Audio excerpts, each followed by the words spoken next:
Hey, what's up, everybody? Welcome back to another episode of AM Podcast. I'm your host, Matthew, and I'm joined with my buddies. Introduce yourselves, my friends. What's going on, guys? It's the boy Cinnamon Daddy, aka Andrew. Good to be here as usual. And it's the right hand man, Rico de Gallo. Right hand man, Rico de Gallo. Right That has a good hand ring to man. Dude, you sound like a Spanish hitman. Yeah. After that last episode of Practically Done, I pretty much was like, oh, you know what? That's pretty funny. All right, I got it now. I like it. More puns, Rico, please. Yeah. You'll see more. But yeah, freaking, we took a little hiatus, and we're back, and we're stronger than ever. And we've got a pretty meaty episode for the folks today. We got two pretty complex movies to talk about. Well, one pretty complex one and one really fun multiversal one. But either way, they're both good in my opinion. You guys ready to get into this conversation? Let's tear it up. I am so freaking ready. Let's do this. All right, right on. The first movie we're going to talk about. Okay, typically we wouldn't start in this fashion, but considering it's a very meaty and complex movie, we're going to start off with this movie right off the bat. We're going to start with my recommended movie, which is The Wachowskis, and one other dude that directed it. Let me just pull his name up really quick. Tom Tykwer. Yeah, directed by the Wachowskis and a dude named Tom Tykwer. And Cloud Atlas it's a plot that follows six multiple different stories spanning across different time periods. And yeah, it kind of focuses on a multitude of main characters. It's a complex story about a lot of things, really. Reincarnation and the soul being prominent themes in the movie. And yeah, I haven't watched this movie in about damn near 10 years, honestly. I think the last time I watched this movie, well, okay, actually, it's been maybe not 10 years, probably like 8 years. I did watch it one at a time. But my first time watching it was with Rico, actually, back in 2012 when this movie first came out. And I liked it then. I honestly, I'll admit, I didn't understand a lot of it. I don't know. It definitely did come off a little pretentious to me when I was a lot younger. So I don't know. I still enjoyed it. I thought it was very, creative and kind of pushing the boundaries in terms of telling multiple stories at once.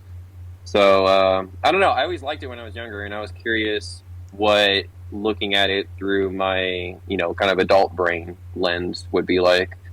And I don't know. I'm happy to report that for me personally, it did get a lot better for me personally in terms of just picking up a lot more of those themes and a lot more of the details that you pick up in a certain story that comes back in a later story. Like, there's a lot of details in this movie that really encourage a rewatch, and I don't know. I picked up on a lot of those on this rewatch, and I don't know. I really love this movie. I'm just gonna come off with that right off the bat. I still really enjoyed this movie. I still found a lot to get out of it, and yeah, I'm curious to see what my homies think of it, of this weird ass movie. Well, it's definitely a weird movie. I will say that 100%. I'm not in love with it, but I did enjoy myself watching it. It wasn't something. It became frustrating at first for me when I was first watching it, because I'll be honest, I was confused as fuck. I was like, where are we? Like, I just felt kind of off sometimes. But once I started understanding what was actually going on as I watched more of the movie, I was like, okay, I see what the Wachowskis are doing. This isn't too bad. It's a very bold idea given that it came out, like what you said, like 2012 it came out, right? Yes. before we started recording. That's what you had mentioned. Yeah. So for a movie like that to come out at a time like that, it's very it's an interesting and bold choice. So I enjoyed parts of it. Parts I didn't enjoy, obviously, but we can get into that later. But it was a good movie. It was fun. I had a good time with it. Very cool concepts. Definitely weird. Definitely weird. And continuing from what Matt said, this is actually the very first movie him and I went to go see together. Aww. Yeah. So way back in the day. Yeah.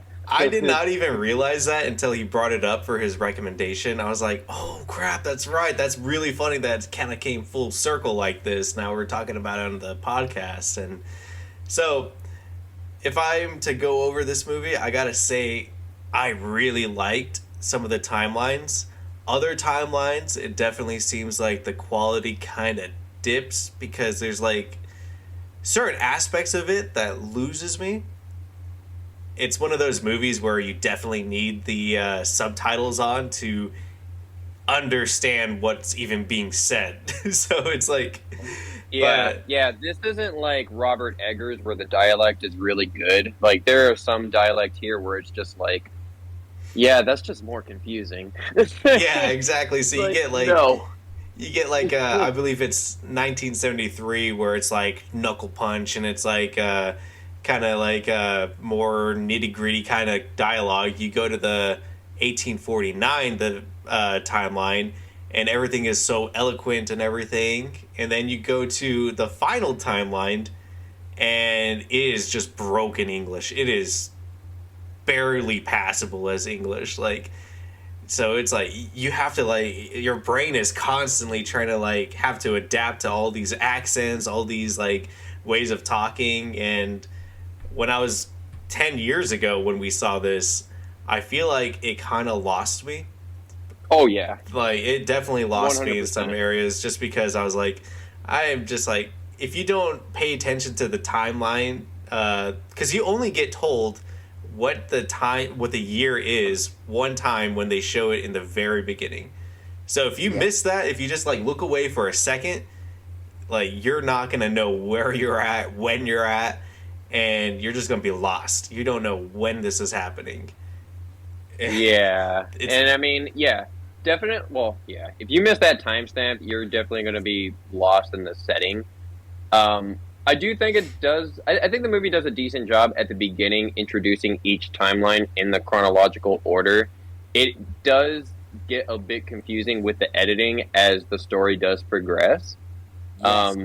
But yeah, we did discuss before the episode that we would talk about this in chronological order. So we'll do that here. The first timeline that they introduce in this movie.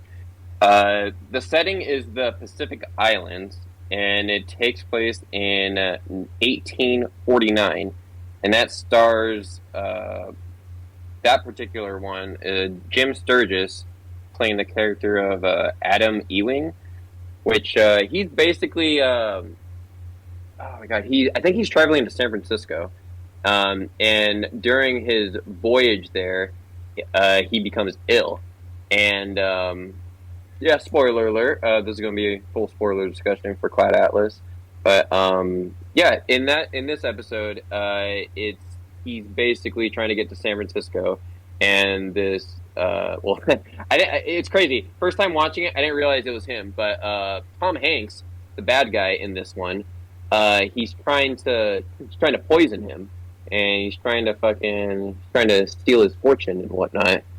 I believe that's what it was.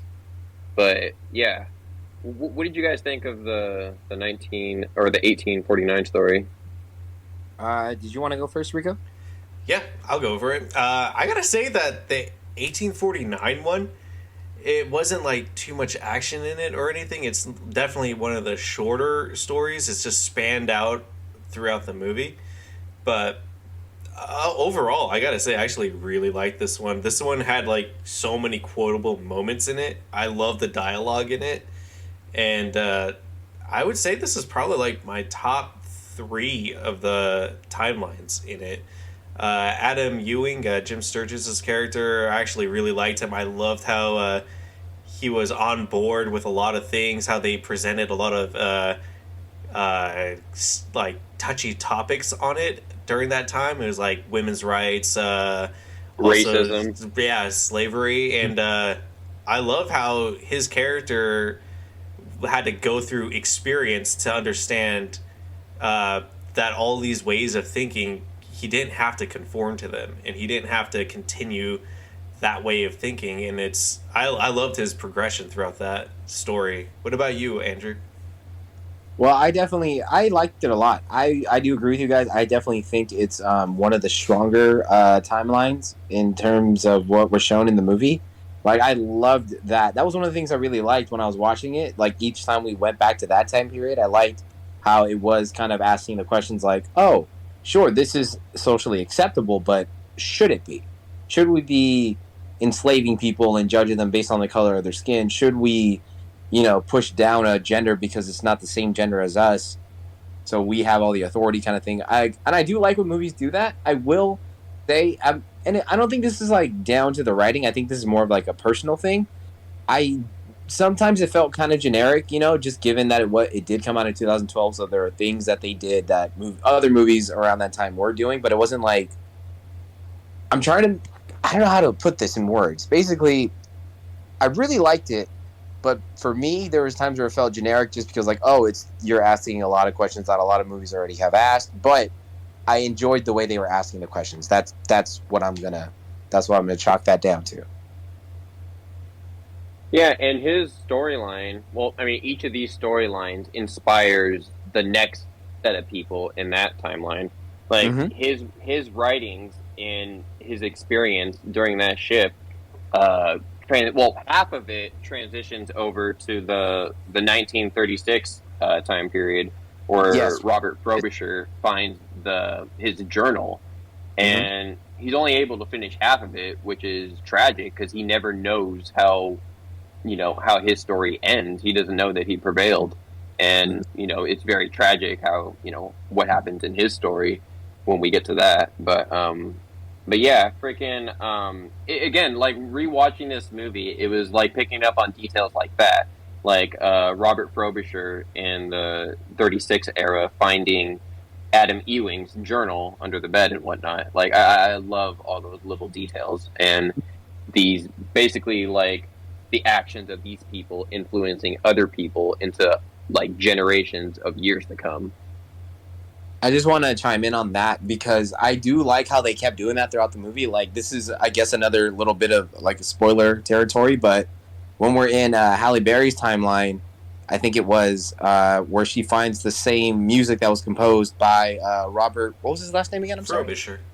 Frobisher. Yeah. Like, when she found that record that he recorded, I was like, oh, that's really cool. Like, I liked how they did that throughout the movie. That was really, really cool. Yeah, and it's crazy because that's also the same theme in the Neo Soul era, the 2144. It's the same music in the fast food restaurant. Yes, it is. That is a good ear. You're right. Yeah, and I'm just like, I love all these little details spread throughout the movie, and it's not like they're just there for a reference; they're actually there for like a meaning. And I don't know, that's just like another compliment like I want to give to this movie, just the level of detail that they put throughout the timelines. Is there anything else you guys want to say about the 1849 one, or do you guys want to move on to the next time era? I do have some stuff. I do have some stuff that I do love talking about with the 1849. Is that so the ongoing villain in this entire movie in every single time period is Hugo Weaving. That's right. In this time period, he plays Haskell Moore, who's Adam Ewing's wife's, or so it would be a father-in-law. That's his father-in-law, and pretty much at the end of his story, where he is saved by a former slave and is saved from Tom Hanks's character. Pretty much he goes back and he's going to deliver this letter that's like basically giving permission to do all this like heinous shit to slaves, basically. I can't remember exactly what it is about that. But when he gets there, he tells him, "Hey, I'm gonna be completely honest with you. I'm gonna go against everything you're saying. Also, your daughter's coming with me." And then he burns that parchment, and the guy gives a freaking awesome warning about how basically he's just another drop. He's a drop of water compared to an ocean of like-minded people. Yes. It's an Fantastic line. It's an amazing little quote. I loved it. It was so cool. And when that happens, you understand that Jim Sturgis is like, his characters throughout the movie are always the ones that try to bring about change throughout the timelines, because they're always opposing some unjust way of thinking that's just socially acceptable. And his wife in that is Tilda Ewing, who is Duna Bay, and basically he like treats her as an equal, which means that he also found respect for women too, which was alluded to at the beginning of the timeline. And then they are like the lovers throughout. Like, this is their perfect timeline where their love was able to flourish, like something that down the road someone else wishes that they had, and they're like, there's a perfect time. And it's kind of sad when you think about that, where our love was accepted and where we were completely happy and perfect together. It's kind of sad to think that it already happened, like way back in the past, but it kind of makes you feel like time is just kind of an illusion with this. It kind of, I really like that concept. And so this is going to be like kind of blending in with way further into the 2144 timeline, but it's really kind of tragic that Hugo Weaving's character is like berating his daughter like this, saying, hey, you're going to be like chastised by all society. And then you flash forward like 300 years into the future, and it's actually Hugo Weaving's character that's sentencing Duna Bay, who at one time was his daughter, to death, basically. And it's just like, it's actually very, very sad when you think about it like that, like, because of his just soul just always has like this wrong side of history kind of effect. And I just love how it kind of sets up each character in a way that shows their journey, like how it starts and why they're going through this like progression throughout the other timelines. So that's what made me love this timeline the most. Go ahead. Yeah, that was something that the Wachowskis touched on in some of those special features. They definitely they also do, going into your point about Jim Sturgis's character, they also do work on something like that with like Tom Hanks's character, and how you can basically like you can redeem yourself, you can redeem your soul through like acts of kindness. And Tom Hanks's characters throughout, all the timelines, he's always a shitty character, except for the very last era, the true era, which I would like to call. And freaking, it wasn't until that era that he finally reached his arc. He stopped making all of these horrible mistakes or poor decisions in his other timelines. Like I said, the Pacific Islands timeline, the 1849, he's literally the antagonist. And then in the 1936 one, he's the hotel manager, which, he's better. He's not, trying to kill someone, but he's still like a greedy asshole in that time period. And then in the 1970s, he actually does play someone good. There was an attempt to like try and right some of the wrongs, but it was too late in that timeline. Yeah. And then the 2012 one, he's just plain bad. And then the 2144, I'm not gonna lie, I can't remember. I think he was the restaurant owner. I'm not 100% sure on that. No, so he's the one that plays the actor for Cavendish's story. Oh, that's right. You're right. Yeah. Yeah. You're right. Yeah. You're right. It's literally blink and you miss it. Yeah, it really is. Yeah. Hugh Grant's character in that timeline the owner of the restaurant? Yeah. I just want to make sure. Yeah. C. Ray. His name is. Speaking of You get some weird names in the Neo he Soul era. Yeah. But Hugh Grant's characters throughout the movie were I wouldn't say they were all antagonists, but they were all very morally ambiguous. They all he's not listed as a main character through any of them. Yeah, his characters always were like he had like a superiority complex in each one. There we go. Yep, that's like, a better word. He put down black people during 1849. He put down women in San Francisco in 1973, and then in Neo Soul, he basically made clones just lesser beings, basically. Yeah, and he's the chief in the fucking the last era, the true era. That's right. Yeah, the true. Yes. And that. Like, I'm sorry, but I was watching the movie, and every time Tom Cruise said the true, and I was like, come on, Tom. Give me the true. You want the true? You can't handle the true. There is one thing. I do want to get into in the 1849 era, and then we can move on. Only because I'm not saying she's a bad actress, because she's not. She did great in the Neo Soul era, but Duna Bay. Yeah, because having these actors try and play different races and different people, having to try and like put an accent on, it doesn't always work. Dude, I'm so glad you brought that up, because the whole the Asian face threw me off so much. I was like, yeah. I was like, why? Yeah. Turning. I was like. And then they got my boy Keith Davis doing it too. I was like, no, not Keith.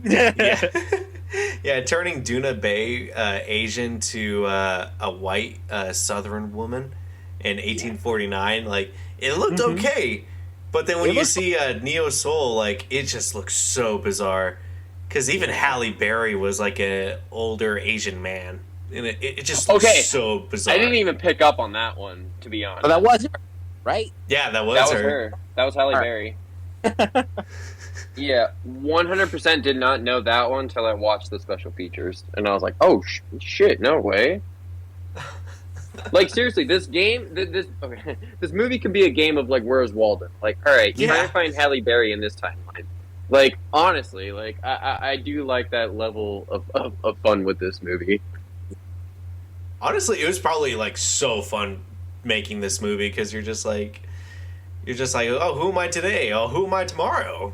Like, I'm going to be in 1973. I'm going to be in post-apocalyptic world. Like, it's probably super interesting. Fun. Yeah. It's interesting that you bring that up, too, because I was always under the impression this was mostly a Wachowski movie, but they actually only directed 3 of the 6. The other 3 are directed by Tim Tykwer. And that right there, just kind of like having 2 different production teams making one movie. Like, good it's insane. Lord, dude! Like, just scheduling everyone. Like, hey, we need this person this day. Like, well, we can't use them because we got setbacks, and now we need them for this. It must have been a nightmare, dude. Mm-hmm. Yeah, and some of these actors are playing like 4 to 5, 6 roles, and it's just the level of coordination that went into this production, and for it to come out not like a clusterfuck, like, I don't know, that's just like another reason like why I love this movie. Like, it does push those boundaries, and it also just doesn't fall flat on its face either. That's definitely something that even if you don't enjoy the movie, if it's not like your cup of tea or anything, you definitely gotta respect the fucking hell out of this, dude. That is so much work that you had to like put into this. Not even just from like the production team, but from like every single person involved, actors, just the entire crew. Like, good lord, that is some dedication. Like makeup, production design, special effects. Like, it's literally all here. Yeah, even sound design, dude. Yeah, just the amount of stress I could imagine that creating for just a normal person. Imagine if you're like Tom Hanks or Halle Berry, and like after you're done filming, you're not sure how it's gonna turn out. Like, it could just it could have been like a career ender if you look at it too. Like, just not saying it's a bad movie, but like just I feel like if a movie like this were to have been made today, it maybe could be done better, but it could also just easily fall apart. Well, 100%. Like it to me, like nowadays, like now that we have like the streaming era and whatnot, 100%. This is a movie that could be condensed into like a show, and I think it would be executed far more better. Like we've even had this like discussion about like Marvel's The Eternals. Like when you're focusing on like so many freaking characters, where if you were to just take each character, or you don't even need to do it in this style, but like maybe take each character, focus an episode towards that character, flesh them out a bit, and then flesh out the bigger story. I feel like you could have done something like that with this. Maybe dedicate like an episode, maybe like an episode and a half to each of these eras, maybe 2 episodes. These dialect coaches, because honestly, like I could see like this last era just being a complete nightmare. I would have just loved it if like they just. I really would have hoped like they would have talked the Wachowskis out of it. Like, hey, just you don't need to do the broken language. Like it's really not necessary. And to be honest, like when I was watching it with Rico in 2012. Well, okay, honestly, even with this watch, it still might be my least favorite era out of all the 6, only because of the dialogue. It's so like even though I love this movie, I don't have a problem admitting that the last era's dialogue is pretty bad. It's just like it's just so hard to follow, and it's just like fuck, I shouldn't have to be deciphering half of what they're saying during this movie. Like even with the dialogue and the subtitles on, it's still like, it's still worded in a way of like, what the fuck? Like, I'm reading this like I'm having a stroke or something. Like, Jesus. Yeah. Ugh. It's like, 100%. it's honestly, I would rather it have just been caveman language, Mm-hmm. Like, I would rather just caveman language than this, Much like, better idea. broken Cajun. Like, it's not even just Cajun. It's like a really weird blend of, like, different accents that just don't go together. Yeah, it felt like the directors were like, "All right, just do anything. Just go crazy. Good luck. Yeah, I believe in you. Just say what the script says and figure out the accent as you're doing it. It's fine." And what's weird about that era too is that like there are people that are still of high intelligence. Like Halle Berry's character is, still has technology around. So I don't know why. Well, I mean, I understand like she's trying to like like not infiltrate, but she's trying to like befriend the people so she can get up to the mountain. So she starts talking like them. But spoilers. Halle Berry and Tom Hanks, they end up together in that time period. But it's just so weird that she keeps talking like his language. Like, I don't know, at that point, don't you think you should maybe try and teach Tom Hanks, proper English or something? I don't know. Honestly, if I was like Tom Hanks's character in that timeline, she started doing that, I'd be like, don't do that. Like, I would find that insulting.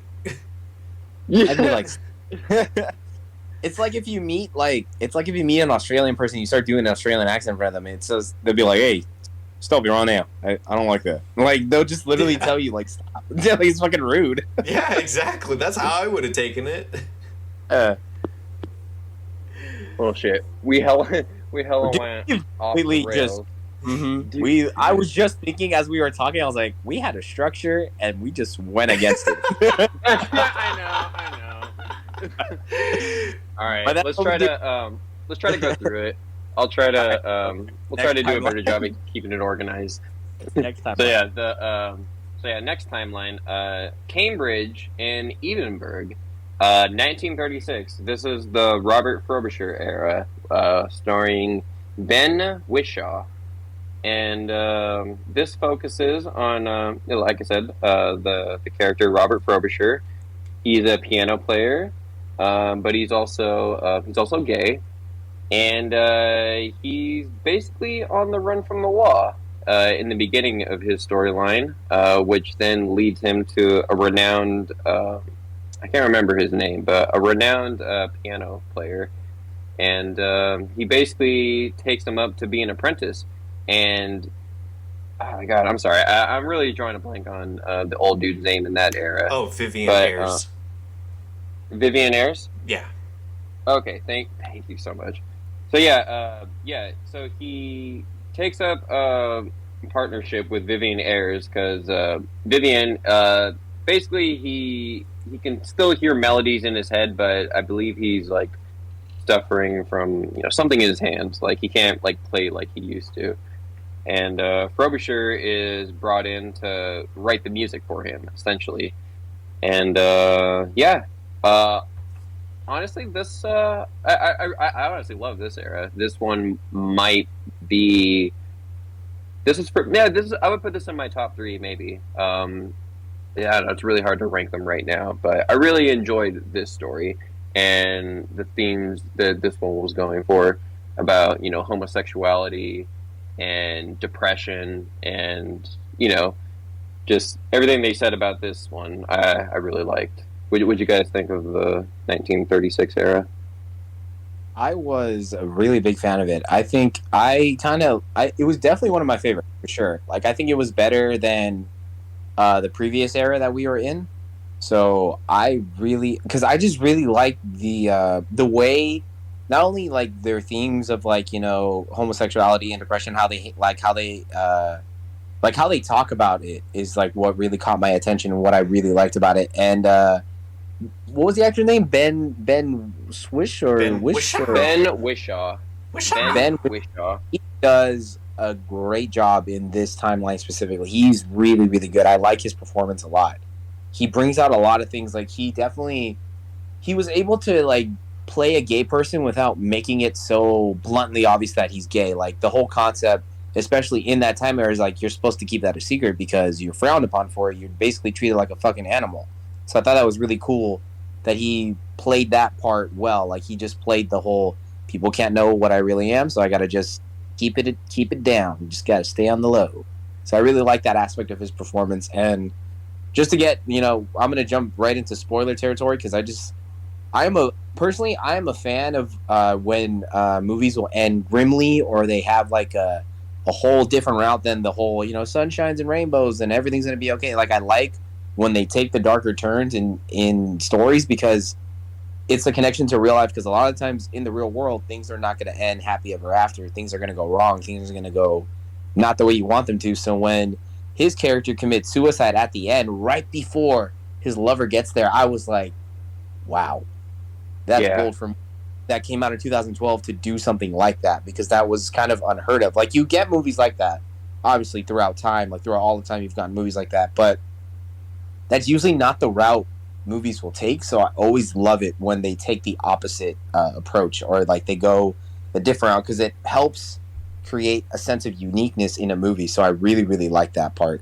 And I just love that whole thing, how he was honestly like a really nice, cool person who felt so ashamed of who he was because of society that he took his own life, which is a real concept in the real world, that there are people who feel like that for a multitude of reasons, not even just their sexuality, just their own personality and things like that. So I liked how it brought up that subject. I thought it was really cool.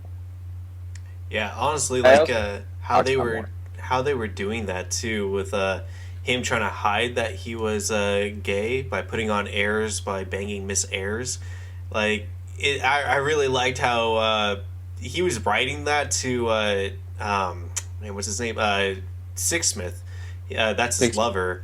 So he was writing that to his lover, and he just said it as if like, I have to do this just so that people can not suspect that I'm gay. Obviously I don't have any feelings for this person. And I just like how that was kind of like accepted, because like it's like, oh yeah, no, you have to do that or else you'll die. So it's like in the moment Vivian Ayres had the leverage over him with his like lording around that if he tells anyone that he's gay, that's the end of his career. He's completely blacklisted. He will never find work again, and it's just like, dude, like each one of these timelines has like one of those like political like messages. Like every single timeline has like something going on where there's a huge injustice going on with like a certain group of people. And Robert Frobisher playing the gay person in this one, he just suits that. he just fucking nails it, dude. He's so damn good in this role. I was getting like main character freaking vibes the whole time, and when it starts off with him on the run, you tell that he's like a smart person. He's like jumping out. He knows like he's just having fun. He's living life fast, basically. And even when he's reading Adam Ewing's journal, he knew immediately that the only having read half of it, half of the actual story, he knew immediately that the guy was getting poisoned. Like, he's like a really worldly person that understands how the world is. And it's sad that that kind of worked against him, which led to him like basically killing himself before his lover Sixsmith came up. He was like seriously like minutes, like if he just waited minutes. But even then he still chose it because it's like his soul's like whole running theme throughout the entire movie is like love, unrequited love, basically. Like here he can't be with the man he loves. Further down in the movie, in London 2012, he plays Georgette, who's in a toxic marriage. Like how would you describe that? It would be like a loveless marriage, basically. Like, she's not happy with who she's with, and it's like it's so sad. And I love how it really did like kind of like throw you off in the beginning. In the beginning of the movie, it shows you that he has the gun to his head and that he's planning on killing himself. And then when you get to the actual scene of that happening in his timeline, you see Sixsmith running up the stairs and like he's about to save him, and then boom, he was just late by like a minute. And I love that dark ass turn. Like, there was no happy ending on it, and it made that impact just feel so much more like just a solid fucking blow to the heart. I loved it. Yeah, because even in the beginning of the movie, they present that last scene before he does it in the beginning, and it's a question throughout the movie, like, oh shit, is he going to do it or not? And he ends up doing it, and it's like you guys said, like, I definitely think that was like the smarter choice. It definitely made, well, I mean, honestly, with the theme of the movie, it needed to happen, but it definitely made like a very like strong impact for a viewing experience. Like, I'm glad they didn't take the easy way out on that one. Like, he just got saved, like, at the last possible second. Like, I'm really glad they didn't go that route. Mm-hmm. It would have felt way too generic, and, like, I personally would have felt, like, stolen. Like, they stole, like, a better ending from me if they were to go down the sweeter route. And this isn't saying that we wanted him to die or anything. I mean, it's just... No, I wanted him dead. No. He was one of those gays. He's got to go. Oh, my God. But really, no, obviously, we're not homophobic here, guys. I don't want to get canceled before I even get to the top. No, but as you were saying, Rico, I'm sorry. I cut you off with that tasteless joke. No, you didn't cut me off at all, man. More tasteless jokes. Yeah. No, I love the podcast. I want to keep going. But yeah, is there anything else you guys want to say about this era, or do you guys want to move on to the 1973 Halle Berry?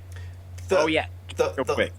Go ahead. Sorry. Go ahead. No, you go. I was gonna say what kind of threw me off was when Robert tried to kiss Vivian. I was like, bro, what are you doing? What about Sixsmith? What is this? Well, I mean, I get it though. No, I get why he was doing it, but it was that sense of like being so involved in the story, like you're so engaged, and then they do something you don't think they're gonna. I mean, it's obvious, like the things are there, like for just how the whole the scenery felt when they were together playing the piano. Like, I get why he tried it, but I was still like, you cheating bitch. What about Sixsmith? The thing he already did that with Halle Berry early on. Like, I mean, they do have like it seems like an open relationship. I did notice in Frobisher, the character in that timeline, he didn't have any dialogue. He only cried at the end when he died. I noticed it on this watch. He didn't have a single ounce of dialogue. Huh. Yeah, and I was like, it really stood out to me this time around. I was like, oh wow, he actually doesn't have any dialogue in this time period. It's just all. I mean, he still does good because in my memory he was always good, but it's all just a physical performance, and I think he does good, honestly. The thing He that I does, yeah. think is really kind of like interesting about this one, that it kind of throws the whole like, oh yeah, past lives, and it makes it seem like no, it's more so like past and future lives all on the same, like it's not separated, and it just, you can go either forward or backward with it. And they kind of touch on it when Robert Frobisher and Vivian Ayres, like they're talking, they're like, I imagine like Vivian saying, I had a dream where Mm-hmm. I was in a restaurant where all the women had the same face, and they had this song playing, and Yeah. it's the Cloud Atlas. Yeah. And it's like there, it's like this is 1936 going to 2144, and looking at his little like the characters that Vivian Ayres plays throughout it, I think it's actually really funny because he plays a Korean musician during that time, and I was like, oh, that's really funny to see. Oh but, wow. but yeah, I think that's so cool, dude. Yeah. Yeah, it literally says Korean musician. Yeah, I see it. I'm like looking right at it. I'm like, dude, that's funny. Wow. Yeah. But yeah, like I said, I love this era. Great story. I think they did. I think they nailed the story on that one. Mm-hmm. You guys want to move on to the next one? Let's do it. Yep. All right. Well, I presented the first two. One of you guys take this one. I'll take this Yeah. one. Yeah. I was like, all right, any volunteers? All right, so this one's going to be following. This is in San Francisco, 1973, and the character that we're following is Halle Berry's character, Louisa Ray, and pretty much she's like a journalist that her father was a journalist that would do anything. He would put his life on the line to basically bring the truth to the public, and she's like super. That's like her life's freaking motto. Her entire like campaign right now is to basically expose this nuclear energy plant for or no, it's a gas enterprise. They're like gasoline tycoons and everything, and they're really heavily endorsing the creation of this nuclear plant. And throughout her story, she's trying to figure out why. And then eventually she discovers that the gas company wants the nuclear plant to explode, basically killing a lot of people.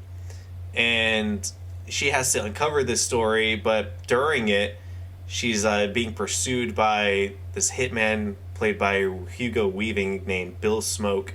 And he's just going around. He's being paid by Hugh Grant's character, Lloyd Hooks, who's like basically trying to tie up loose ends. He gets everyone that knew about it killed, and this guy's now going after Louisa Ray, and basically she has to like uncover the truth before she gets covered in dirt. So how'd you guys think about this one? Because for me, I actually was really engaged throughout most of this one. It wasn't my favorite, but damn, did I love it. It? Oh, good, dude. Good. I was just saying it was fun. You can keep going. It might. It's either my. Okay, this is another top three. Like, I'll give you guys my favorites. It's probably either this one, the Cambridge, or the Neo Soul ones. Like, those are my top three. What I really, really enjoy about this one is like the detective side of it. I really like the mystery angle to this one, and this also has our first kind of character from a different timeline that transitions over into this one. Frobisher's in this one, and Sixsmith. it's pretty. Yeah. Oh no, my bad. My bad. Thank you for correcting me there. Yeah, Sixsmith is in this one, and it's spoiler alert. Pretty tragic what happens in him in this one. He does bite it because he's trying to help Halle Berry expose said operation.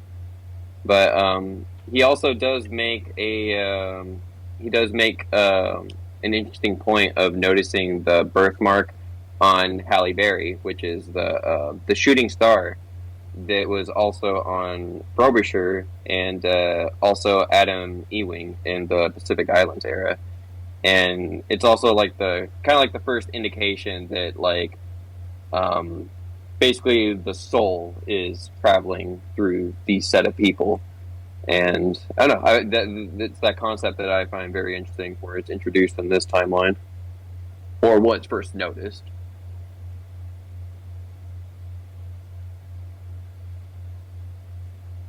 I really liked. What was I gonna say? Sorry, I was just double checking the timelines to like make sure I knew what we were talking about because I forgot what they were called for a brief second. But it's definitely nice to have the spreadsheet in front of you. Yeah. So what it was that really got my attention with this timeline was just like Matt was saying, I really enjoyed the whole detective mystery investigation aspect. That was really cool. I really liked Keith Davis. He's one of my favorite actors. For those who don't know, he voiced Spawn in the animated HBO series Goliath. So that is like how I was like first introduced to him, where I recognized his name and knew who he was. And from there on, I'd see him in other things, like whenever he pop up, like when he popped up in 21 Bridges, I was like, that's Keith Davids. And then when he popped up in like Nice Guys, I was like, that's Keith Davids. Like I just recognized him. And then when he voices the president on Rick and Morty, I'm like, that's Keith Davids. He's a really, really good actor. Like his voice has this presence about him where it's just like, you don't fuck with this guy. But at the same time, he can also play very nice and sweet dudes. And I really liked his character in this one. I liked, even though the connection felt kind of obvious, I liked how he knew Halle Berry's father in that timeline. Like, oh, we served together and all sort of stuff. And he's like, that's me in that picture right there. And you're like, oh, that picture was there the whole time. And like, you look at it and you're like, oh yeah, that's him. You see it. The thing I liked about his character is that in the beginning of that timeline, he seems like he's just like a yes man that's serving Hugh Grant's character, and it kind of like shows that it's like tied into the 1849 character Kupaka that he played, who is a servant for his white overlords basically, and Yes. It shows that in this timeline he's not a freaking servant. Like, this guy has his own thing going on and he knows what he wants to do, and he's actually doing something about it. He's not a servant anymore. So I like his progression through that too. He actually ends up the leader in the last era. Yeah. And then Freaking, go ahead.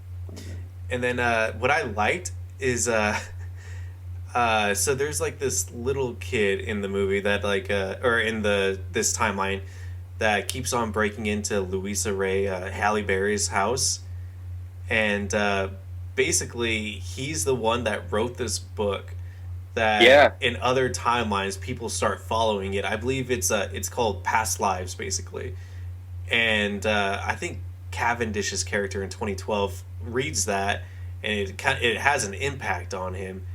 And I love how each one of these timelines has like some sort of like literature or some sort of like journal, song, movie, book, something that leads into the next timeline that has a profound effect on someone.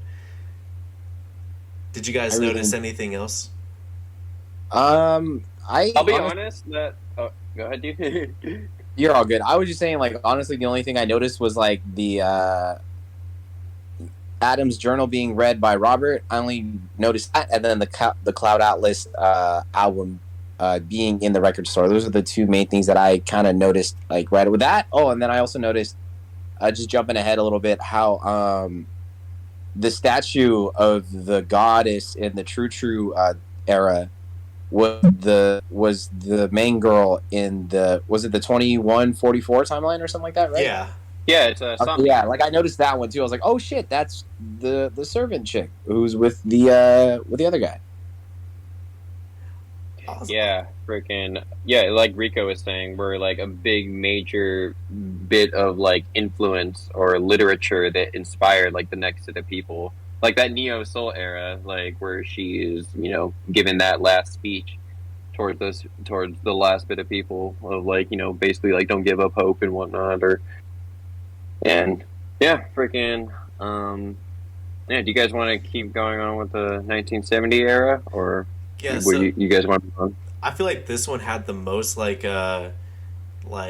Easter eggs. I would kind of call it, or tie-ins to the other ones. Like for instance, Sixsmith dies in this the same way Frobisher dies in 1936.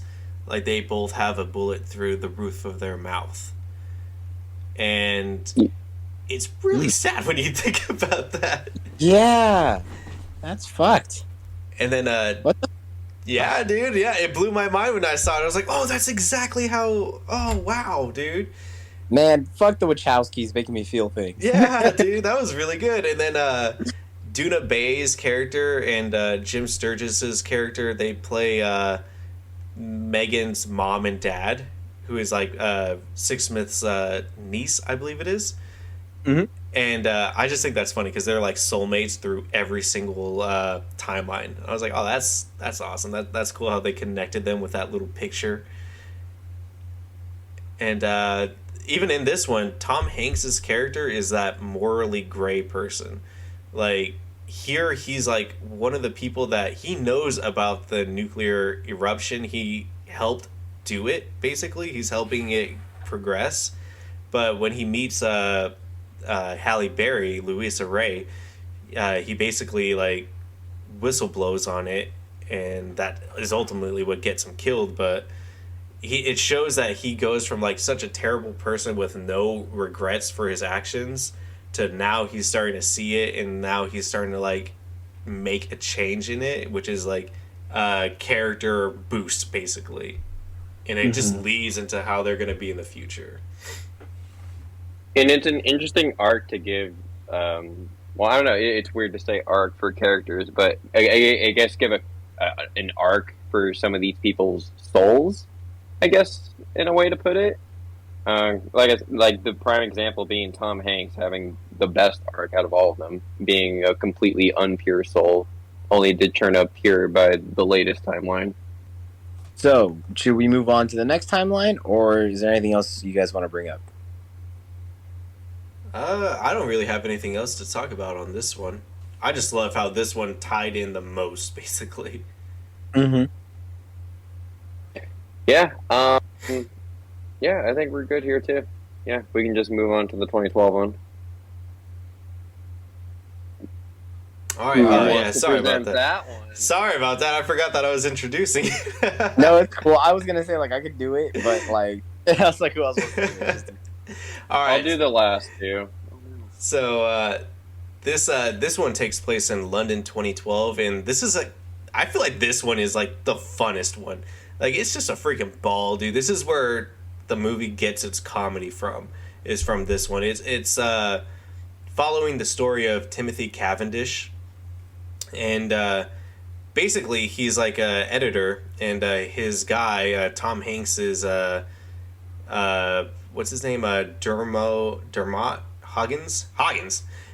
Basically, he's writing this book. It's a freaking flop. And this Hoggins, Tom Hanks character, is like pretty much like just a thug, essentially. He doesn't know how to write, but he expects his book to be like the most like acclaimed thing ever. And when he gets one bad review, basically he tosses the dude over the freaking building and just kills him, which sends Cavendish's character into like a huge upward spiral, because now he's like getting all this money, becoming rich, and then when time to get bills collected on him, he kind of has to run away, and instead of asking help from the person that he loves, he goes to his brother, and his brother sends his ass to a insane asylum, basically. And then it becomes a whole like story of like hijinks on how to try to escape from this, because now he's being held captive, all because he had sex with his brother's wife, and this is his brother's way of getting back at him. So honestly, this is probably, I would have to say this is my favorite one, just because I had a lot of fun with it. I love the dialect. I love how it was just comedy. Like, what about you guys? What were your thoughts on this one, Matt? Uh, okay, just one slight thing. He just gets sent to a nursing home. Oh, okay, okay. Freaking, but yeah, freaking, I Not really bad. like this one. I think you echo the point of it being like the most fun one and the most comedic, which I love because each of these stories does have like their set of themes. This is definitely like the comedic one and the one that does give that levity to the movie that it really needs. So yeah, it I don't know. I do love this one. It's somewhere in the middle for me. But yeah, like I said, I do appreciate it being there and giving these inner splices of comedy here and there that the movie really needs because the movie is pretty dour and depressing throughout. It does have its own set of moments, but yeah, I do really like this one being dedicated to just pure comedy. Like even the deaths in this one are like pretty funny too, Yeah. where Tom Hanks loses his shit at his I don't even know what's going on. Is that like the first like publication of his book or something like that? I Yeah, don't know so what the party's for. yeah, so it's about a whole bunch of different things. I can't remember what the party's about, but it's basically everyone there is like an author, and then there's like critics there as well. Yeah, and And he doesn't like that one critic. yeah, that They one shat critic all tore over his him. ass apart in the. So, what Yeah, that about was you, one of my man? favorite scenes in the movie. Like definitely most memorable. Yeah. What about you, Andrew? I liked it. It was really fun. It's not my favorite because Robert's story is my favorite, but it's my second favorite. I just liked how silly it was. I was like, this is ridiculous, and it's a nice change of pace from the movie. Doesn't take away anything. You could make the argument that it does halt the storytelling a little bit, but at the same time, it's for good comedic fun. I will say, and I hope you guys agree with me on this. Tom Hanks he's not built for British accents. He's not. Yeah, I that's was what I'm saying. Like yeah the accents they have, the actors do in some of the different timelines just doesn't work. Yeah, yeah, And and this is one of the biggest sore thumbs for me. I was like, Tom, come on, man. yeah, he definitely yeah, doubled down on the whole like the it was like gruffness of it. it was like he was trying to be like Charles Bronson, doing an accent of Charles Bronson, who heard a different person doing Charles Bronson. Like it just didn't work for me. Like, and I will say and I'm glad. Not to shit on Tom Hanks because he's a phenomenal actor. I loved him in Toy Story. I was always more of a Buzz guy, but Woody's my guy. He's great. But just hearing his accent, I was like, I can't do a good British accent, but that's really bad, and you got paid to do that, so it's a little unfair if you ask me. Yeah. It definitely seems like thank it's one God of there's those. only like 2 minutes of him in that. Yeah, timeline, Yeah, though. exactly. I'm glad his character was not in that timeline very long because I would Yeah. not. It would be. It would have made me hate the timeline, to be honest with you, Yeah. because I was like, I like what they were trying to do with Tom Hanks' character specifically, like how he's just some fucking brutish thug who doesn't really understand how like making a book works and how you're gonna get negative like things like Rico was saying. So I enjoyed that idea of his character, just like it's that whole thing of like if there's one problem that's too noticeable, it takes away from everything else. Yeah, and I feel like that because he only had 2 minutes like of like screen time in that timeline. I feel like that's why his dialogue or dialect, how he spoke, was not very good. Was probably because this one was the one he had the least. Oh, other than 1936, where he's just a hotel manager, but I feel like this one he didn't really feel like he needed to put too much time into it because he had a very small role. So I feel like he probably didn't put as much effort into this one as he did for like Zachary in the post-apocalyptic or any of the other ones, you know. So I feel like that's a big contributing factor to it because going from all I these mean, yeah, that's dialect fair. coaches, like, yeah, what were you saying? Yeah, I think that's fair. I mean, like I said, I don't think his performance in that one was good, but I mean, given the context of this whole freaking movie, and them having to play six characters each, damn near, like that's still commendable. He still tried. I It's mean, hard to do that. yeah, it is 100% hard. So like, I do give him props for trying. Yeah, like I said, this movie is just super ambitious. Like, I don't know any other movie where it's required this much of the actors to do so much shit. So I don't know. Like I said, I give Tom Hanks is one of the all time greats. So I do give him props for attempting in that era. But like I said, I'm glad it's only there for 2 minutes. I think even like the Wachowskis and well, actually, the Wachowskis didn't even direct that one. Actually, that was actually directed by the other dude, Tykwer. Yeah, Tykwer directed Tykwer directed Cambridge, San Francisco, and London, and then the other three are the Wachowskis. Those are like my three favorite. What's up, dude? Those are like my three favorite timelines too. Oh, the middle ones. Yeah. Yeah, I think. Well, yeah, the next one might be my favorite. Well, maybe, I don't know. There are some things I don't like about it, but we'll get into that in a little bit. But yeah, freaking, I do love I love the escape sequence at the end of this one, where they're like planning their escape, and then they get into the vehicle, and they're like, "What the fuck? Where's the keys? Like, how do we start this thing?" It's just like I love that that little bit of commentary of just technology catching up with older people and whatnot. I thought that shit was really funny. And then like, oh my god, my one of my favorite scenes in the entire movie, the brawl scene in the pub. I thought that was incredible. Oh man, dude, that was so good. There's one thing too I want to bring up because I just thought about this more. Because Rico actually brought it up earlier how in every timeline, Hugo Weaving plays the antagonist. And his antagonist in this one is one of the reasons why it's my second favorite. Because he plays a nurse there. And not like a male nurse. He plays a female nurse. Full prosthetics and everything. Does a whole voice. And it's like, you kind of want to laugh. But you're like, he's actually doing kind of a good job. So fucking props to Hugo Weaving in that one, specifically for me. Because I was like, dude, you are crushing it as this psychotic nurse who works at a nursing home. Like, well done. Well done, sir. That scene where he's on the phone and she's like in the background with a ruler or something.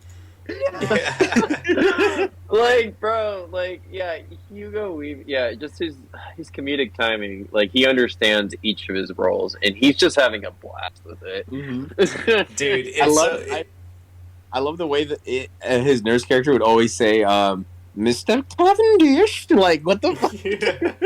Dude, so it's so funny because Hugo Weaving is such a serious looking person. To think that he's doing a Mrs. Doubtfire type of Nurse Noakes with the whole voice change. That's so perfect. Oh, that's a perfect analogy. It's so funny to me, dude. It's so good. I love it. Yeah, you can't get that in any other movie. Honestly, you're making this better, Rico. That was a great point. Dude, you have fucking Megatron playing a goddamn nurse in a nursing home. It's great. Good Jesus. Lord, dude. might be the most horrifying villain in the movie, to be honest. 100%. I've had that nurse since we've watched that movie. I didn't want to bring it up until now. One thing that I loved during that bar fight, by the way, is Jim Sturgis' character. He's a Highlander. He's that one. He just comes out. He's like, "Yay, brother! We've got you! We got you, brother.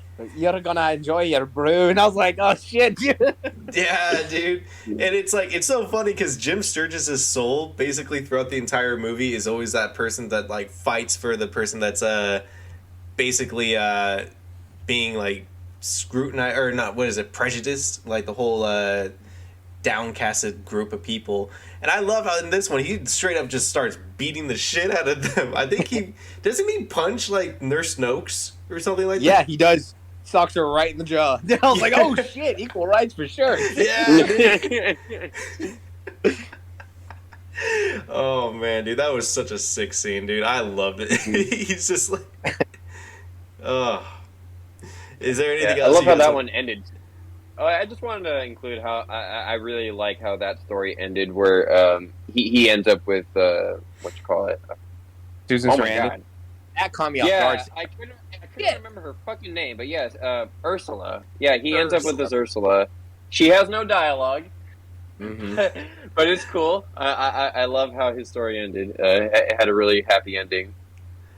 Also, he probably has like the most like influential like role for the future, the 2144 timeline, and then also the post-apocalyptic one, just because his like his story, he writes about it, and then it becomes like a movie, and then that movie is what inspires Duna Bay's character Somni 451 to become like the revolutionary, and then it's crazy, dude. Like how like the smallest like person, like the smallest story, not at all the same kind of impact. Like it's not, his story is funny. He's just a guy that's stuck in a nursing home, but what he's saying can be taken as like a point for someone in such a different situation where she's a clone trying to get rights on her own. And it can be applied to that, and she's like, yeah, I should be free. I should have my rights, you know? Like, you can't keep me like this. It's not right. And I love how they do that. They make the smallest little thing into such a big thing later on. Yeah. Like, yeah. The script here was written very well, which is like another thing I want to commend them for. Just like the coordination that went into all this is just like astounding. Dude, because it could have easily just been like 6 different stories just like completely separate from each other, but those little things that they use to blend them together to like kind of create that effect of like, yeah, this is the same world. Like, you can easily see it. Like, that's hard to do, like, to connect each one like that. So props, dude. Like, complete fucking props. That was so good. Is there anything else you guys want to talk about this timeline, or do you want to move on to the next one? We can move on to the next one. Yeah, we can move on to the Neo Soul timeline. Yeah, I'll present it. The next timeline is 2144 Neo Soul. We follow our star, or our main protagonist in this one, Somni 451. She is a fabricant, which is basically like a humanoid clone. And she's working at like a fast food restaurant, and she's also kind of, well, it's implied that these Somnis are like also like sex workers, and it's a very dystopian type future. Basically, you get to see Somni's story of rebellion. What inspires her, which is what literally what Rico just brought up with the Cavendish era. So yeah, this one might be my favorite, up there with the Frobisher one. I'm really a huge fan of the sci-fi and the setting of this one. The rebellious story on this one I really enjoy as well. What did you guys think? Go ahead, Andrew. For sure. I enjoyed parts of it, but it definitely wasn't my favorite. At points, aside from the themes and messaging within it, this one felt kind of generic to me. Just a tad bit. Just because I know it's a product of his time, but like the Asian face is just too distracting for me. Like when Jim Sterling, right? That's the actor's name, or Jim Sturgis. Jim Sturgis. When Jim Sturgis had the makeup on, I was like, you're white. This doesn't work for me. It was very, and I feel bad saying that because you can, like, obviously the prosthetics, like, that's well done on their part. Like, you did the best you could trying to make these non-Asian actors look Asian, but it was like too much of a distraction for me. And at first I thought maybe I was being a little too like sensitive and politically correct, but I was also kind of like, no, it's just a little distracting overall. Like, especially when Keith David popped up on screen, I was like, Yeah. oh boy, like that made me go, yikes. Okay. I did like the set pieces were cool. Like the whole like design of the timeline is really really cool and unique. I really like that, and I really enjoyed the concept of Sami gaining awareness and being like, nah, fuck this shit. I'm gonna go do my own thing. I don't need to be here for the rest of my fucking life doing the same thing over and over and being forced to do things I don't want to do. Like, I love that, but I don't know. I just didn't really. I wasn't really enjoying myself at this time, like I did with Robert's story and everything with the nursing home as much. So it had enjoyable parts for me, but it lacked in some points for me. That's the best way of putting it.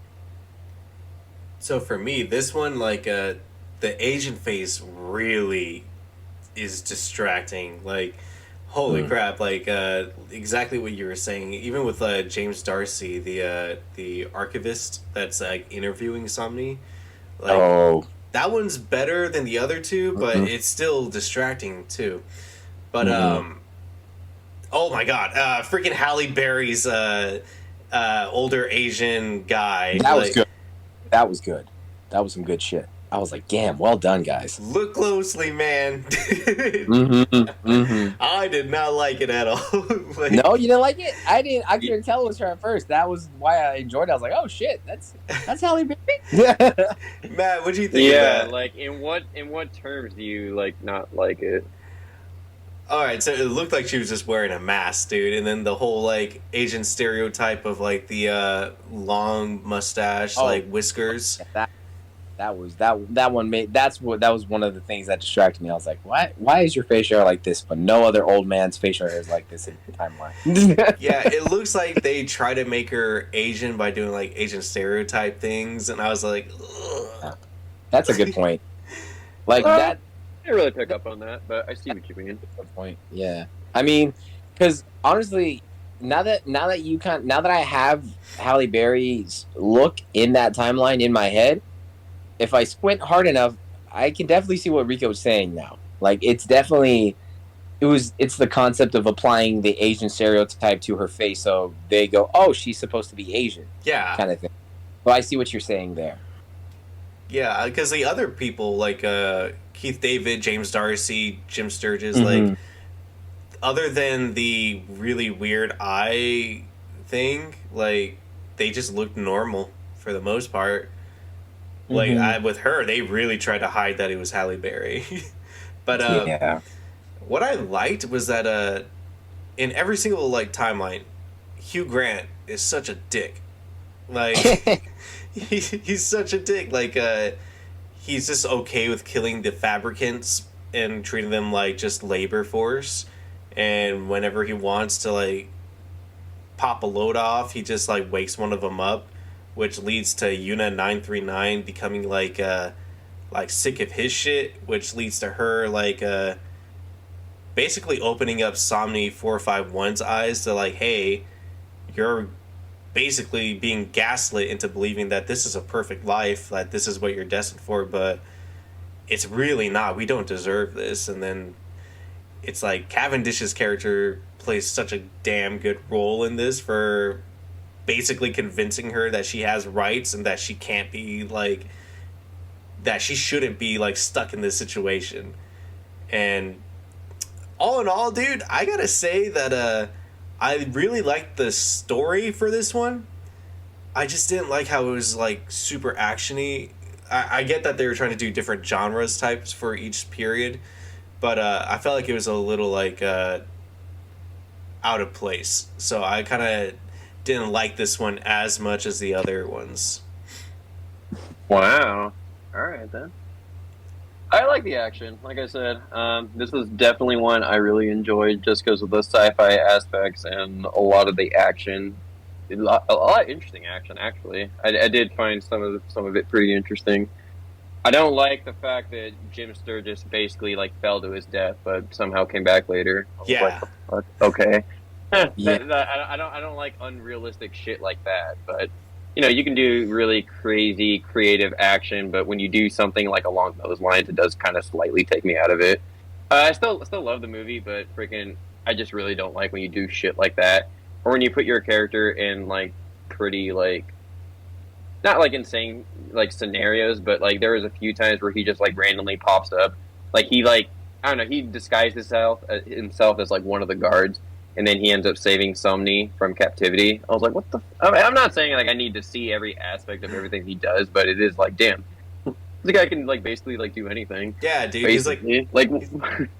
He's like a 007. He's able to. I can understand that he can like infiltrate like a fast food restaurant, but this was like a heavily guarded like security like facility. Like, how the hell did he do that? And why didn't he do that sooner? Well, Yeah. like with the oppressed like type of society they live in, I do have like a lot of questions on how they're able to pull some shit off. It definitely is. I mean, like I said, I really like this one based on like a lot of the action and like the scientific aspects of it. It's real good eye candy too. It reminded me a lot of like kind of like Blade Runner mixed with oh my god, I can't remember the movie, but I really liked like the neon roads and whatnot. All the air traffic looked really cool. Yeah, I really like this story being the one that kind of like delves us into like that action.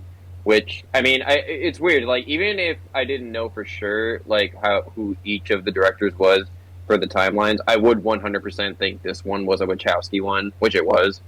And yeah, for better and worse. I mean, a lot of their trademark style is here in this one, for better and worse. I like a lot of this stuff, and I know you guys don't like a lot of it, but yeah, freaking. I guess that's the beauty of art. We all get different experiences.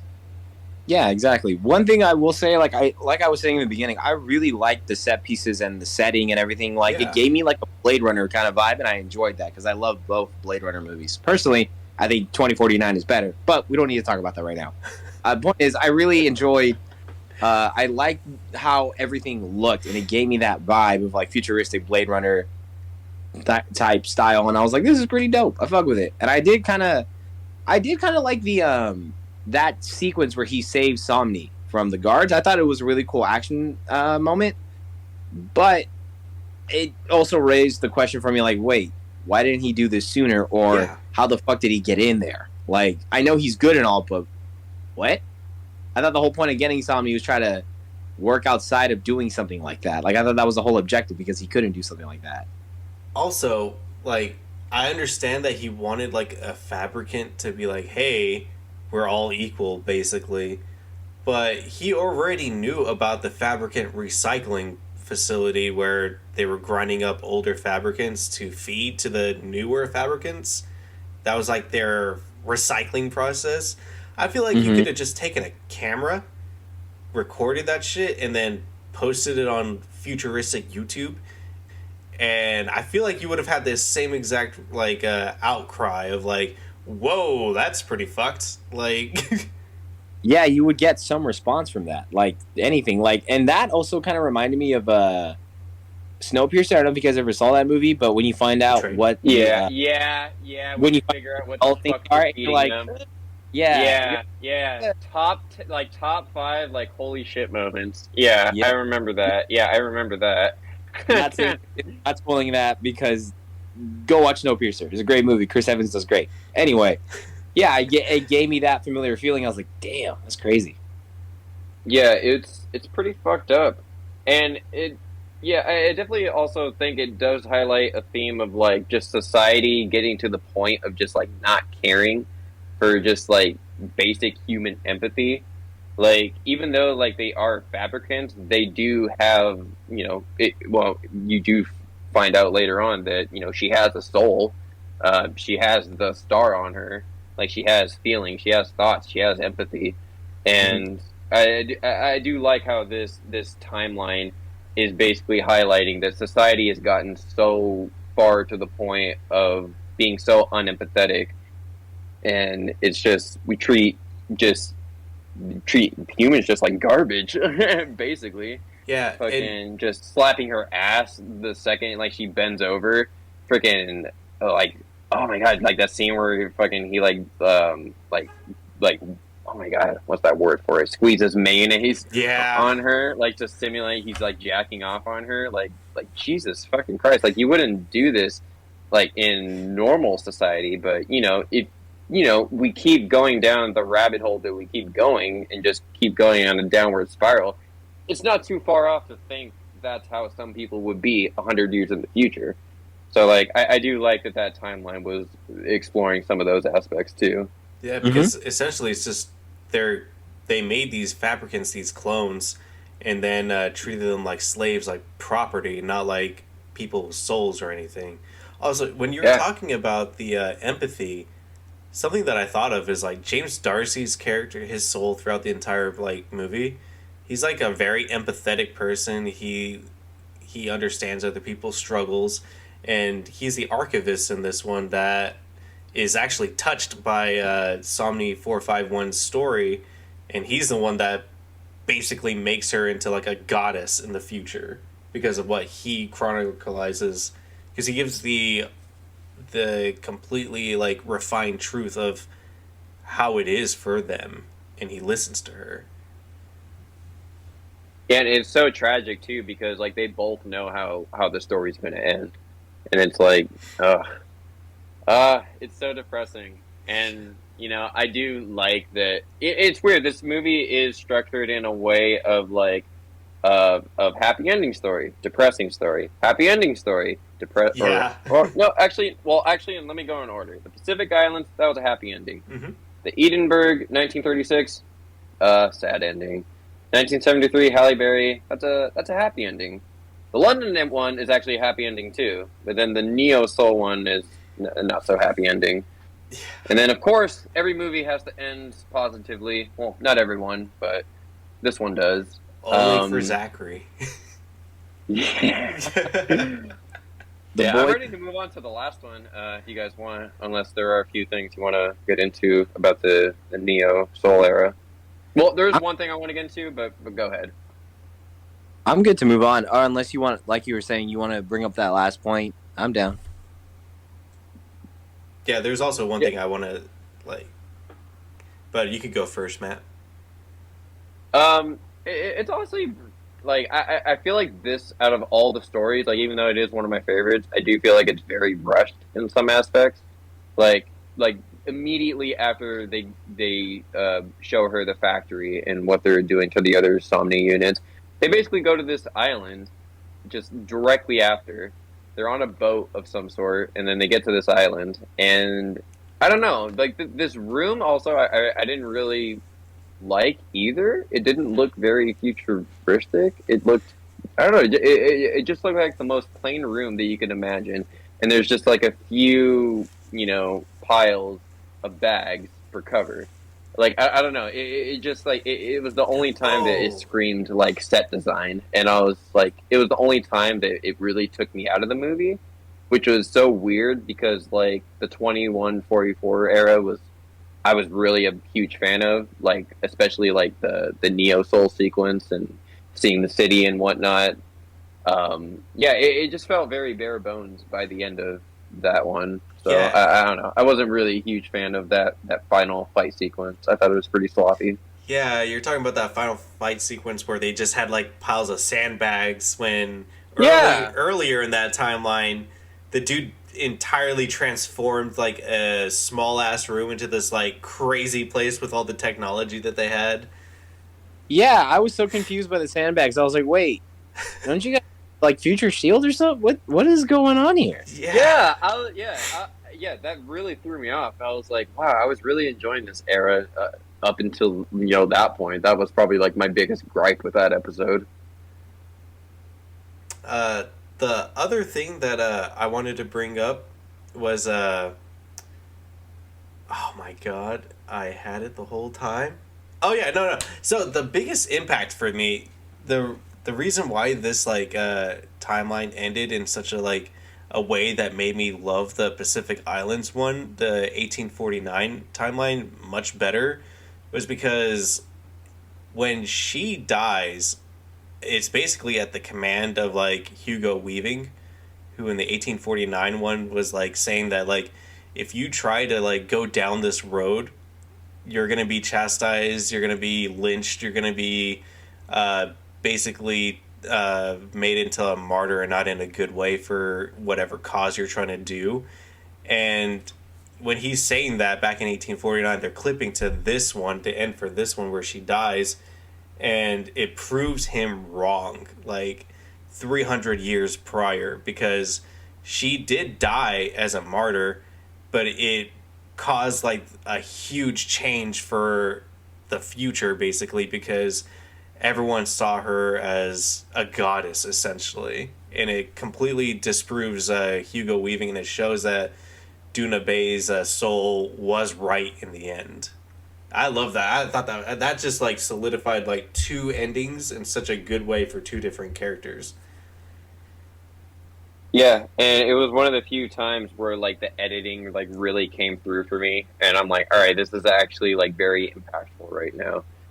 And to be honest, like the editing in this movie, I don't know how you guys felt about it. Like it is a little confusing at times, but I actually didn't mind it in terms of like where it'll, like Rico said, the editing like really kind of like hammers the point home to you, like, hey, like here's what Hugo Weaving's thing right now, and then here's its impact being, you know, replicated 300 years in the future, where it's not having, you know, that impact anymore.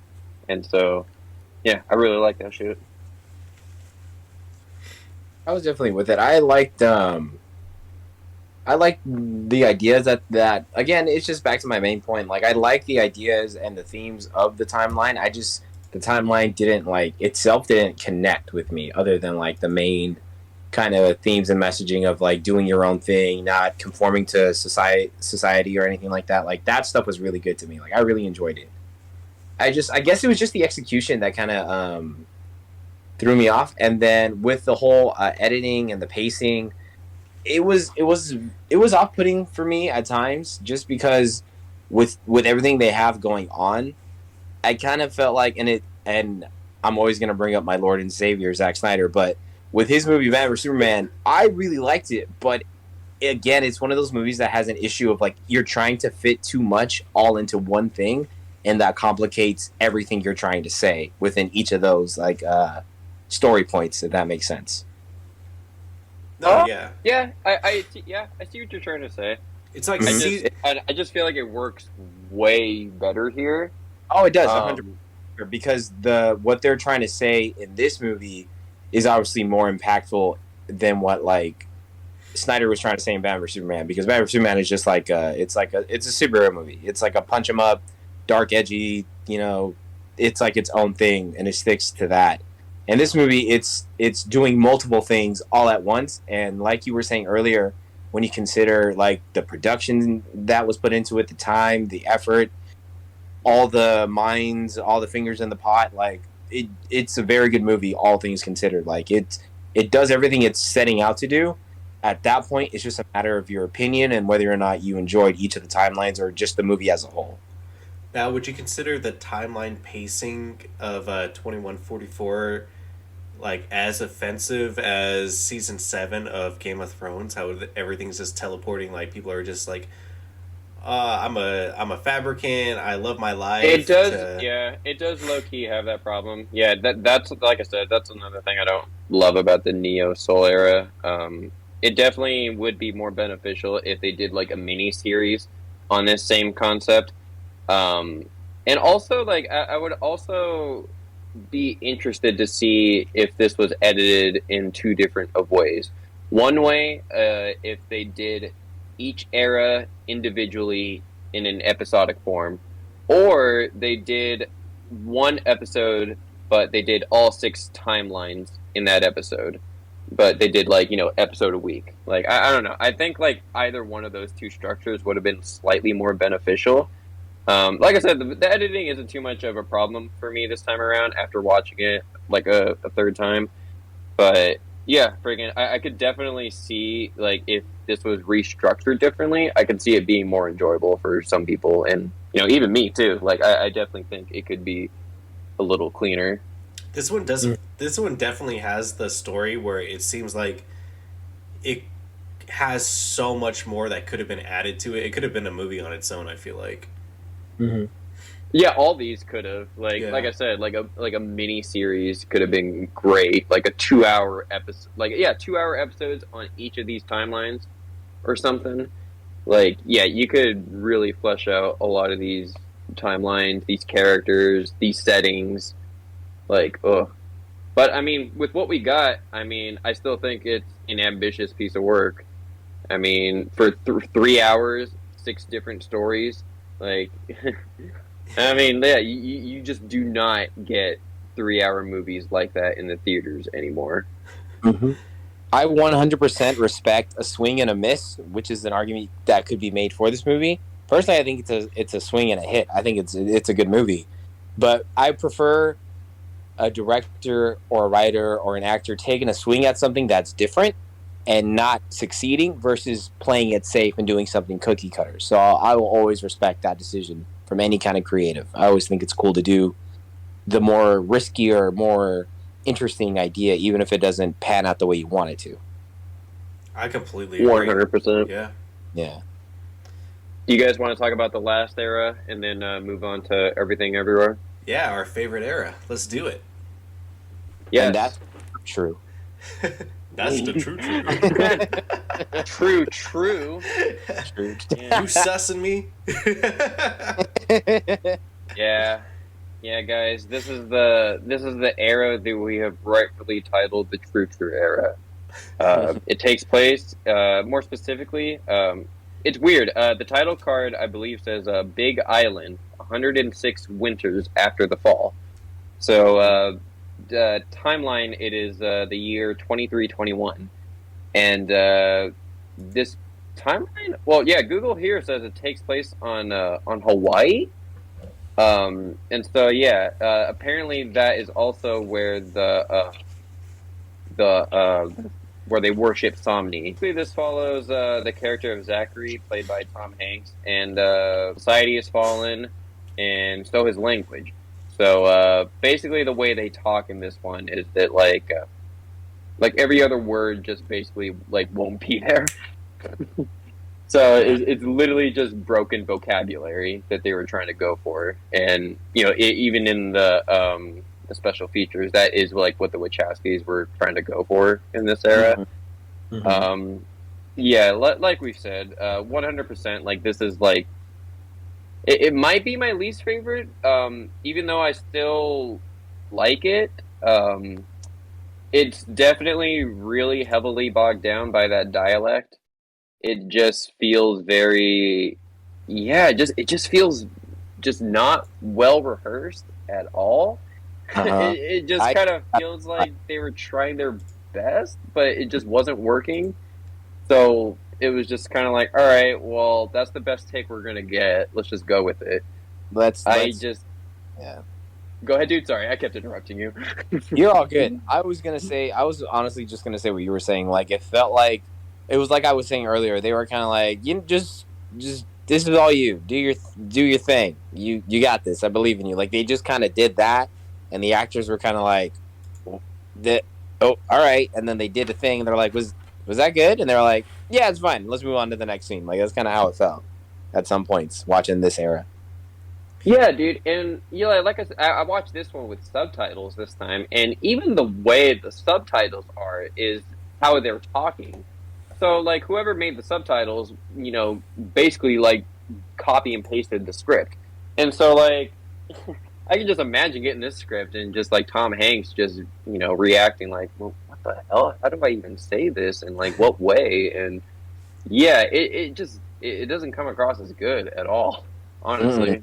And No. I feel like that's because they try to create this language, and it's No, like exactly. every other language you have like it's very structured. You have a dialect coach that knows like, oh yeah, this is when you say this word, this R's are stunted. When you say this, like it's very easy to follow that kind of structure.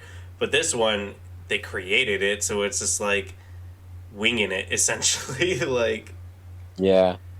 Yeah, and it really irritates me because it's like you really could have just really had it communicated in just normal English, and you could have communicated the themes and points of that story still fine. Like it's just the broken like I do understand what they're trying to go for with the broken dialect, but I would honestly rather just switch that out with more cleaner dialogue, just to focus on the other themes. Like Zachary, he's basically like he suffers from mental illness. he literally like sees like basically like a Green Goblin type of person. yeah. And it's a very interesting look into like mental health and whatnot, like after like the fall of a society. But you could also like view this as like an even earlier period, like even before the 1800s. You know what I mean? Like it kind of echoes like those kind of same vibes and whatnot.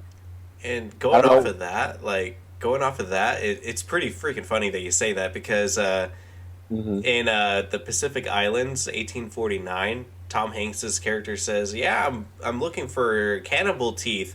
Like they used to be all over this beach," and then he's like picking them out and everything. And then you look at Tom Hanks's character in post-apocalyptic times, and the main like evil there are cannibals. Yeah. I also when as soon as you said Green Goblin, I don't know why, but in my head, my brain just went, "Godspeed, Zachary." Oh god. Like I just instantly heard Willem Dafoe, and now like every time I think of that little gremlin that Zachary was seeing, I'm just gonna see Willem Dafoe saying the dialogue, and that's the true Zachary. Oh my god. On injury probably, but my rating probably would have went up a whole point from that.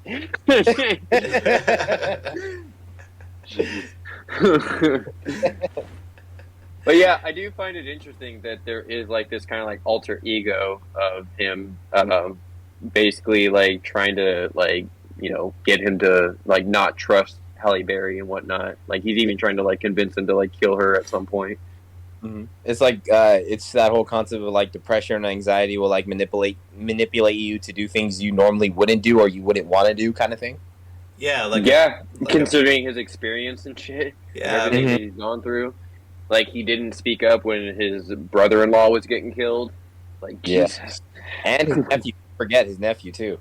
Yeah, you're right. Yeah, you're right. Shit. It's just a straight up personification of all of his fears of the unknown, his ignorance, and just his cowardice in general. Which I really enjoyed. I enjoyed the aspect of that gremlin character, whatever his name was. Can't remember right now. It's not coming to me, but I like that idea. The concept of having a sort of feeling or thought personified in your head, and it fucks with you all the time. That's a cool concept to get behind. How did you guys feel about Halle Berry's character, like having an element of the future in here? Meh. Yeah, it definitely felt like kind of like, yeah, she's like this super high tech advanced person, but it's not really like, it doesn't seem like it's important or anything. It is, but it just isn't treated like kind of like grandiose. It's not like fantastic. It's just yeah. Oh, good. Oh yeah, I was just saying it's just kind of there, and even like Tom Hanks' character Zachary is just kind of like, so what? They got a flying ship. I got my trusty stick. Like it just feels like they're just kind of there, and maybe that was the point. Maybe that's what they were trying to get across to the audience. Like, oh, yeah, they're just spaceships here. No need to worry. This whole movie has a bunch of them. You're fine. Yeah, I do find it interesting that, yeah, okay, so, like, they're trying to plan a mission to, oh my god, they're trying to go to a different planet to, like, recolonize and whatnot. I don't remember what planet it was called or whatnot. Mm-hmm. Yeah, it says on a distant planet, Zachary is married to, okay, my bad, spoilers. Freaking, Tom Hanks does end up marrying Halle Berry in this timeline. And basically the entire story, well, not the entire story, his story, he is recounting to his grandchildren and whatnot. Mm-hmm. But I do like I mean, like, yeah, Halle Berry's character is kind of thrown in, but I do like it there and whatnot. I do like having that aspect there, so we can get to the next setting of this new planet and whatnot, which is where we start actually. Tom Hanks's character starts Isn't there? off this story, yeah, narrating at the beginning, and then it ends with how it started. I actually liked that. I did like his opening lines. That was really cool about the concept of. I can't remember exactly what it was word for word, but I liked how he was basically saying, "Is like I'm going to tell you a story, and they're all going to be connected in a way, and or like blah blah blah." Like whatever he was saying, it was really cool. I can't remember it, but I really liked it. I was like, that got me into it instantly. I was like, "Oh, this is okay. Let's see where this is going." He's basically like explaining like the structure of the movie too. He's like, it's not going to make sense in some ways, and I'm like, yeah, you're right there. Mm-hmm. Ugh. Something I really like too is when basically Tom Hanks's character Zachary is like having that whole like freak out when he's told that Somni isn't a god. She was like a living person, and Hugo Weaving is just like uh, basically berating him and everything, and he's all like he quotes something that he said in a past life that freaking is. I love this line. It's like the weak are meat and the strong do eat, and it's like Mm-hmm. that's something that was said back in 1849, and I'm like, dude, that's so sick how they combined those two. Like, I just think that line is awesome, especially given how both timelines talked about cannibalism. Yeah, the execution for the line in both timelines was really cool too. Like the lead up to it, I really liked it. Yeah. But yeah, is there anything else you guys want to get into about this era, or do you guys want to wrap this up? There's one thing about it. Abbess, who's played by Susan Sarandon, she's like the village elder type lady. Yes. She touches Zachary, and then she like looks up, and she's like seeing all these lives and shit. And if you look at her eyes, her eye color changes into all of Yeah, her past lives. Mm-hmm. And I thought that was sick. I thought that was seriously like really really cool. A great attention to detail kind of thing. Yeah, exactly. yeah. Like I said before, this is definitely like something like there are a lot of things that you pick up on in like the second and third viewings from like the other timelines, and you're like, oh shit. Yeah, like I said, the comment one is probably like the most obvious one that transitions from all of them. Mm-hmm. But yeah, I think Zachary ends up with the comment by the end of it.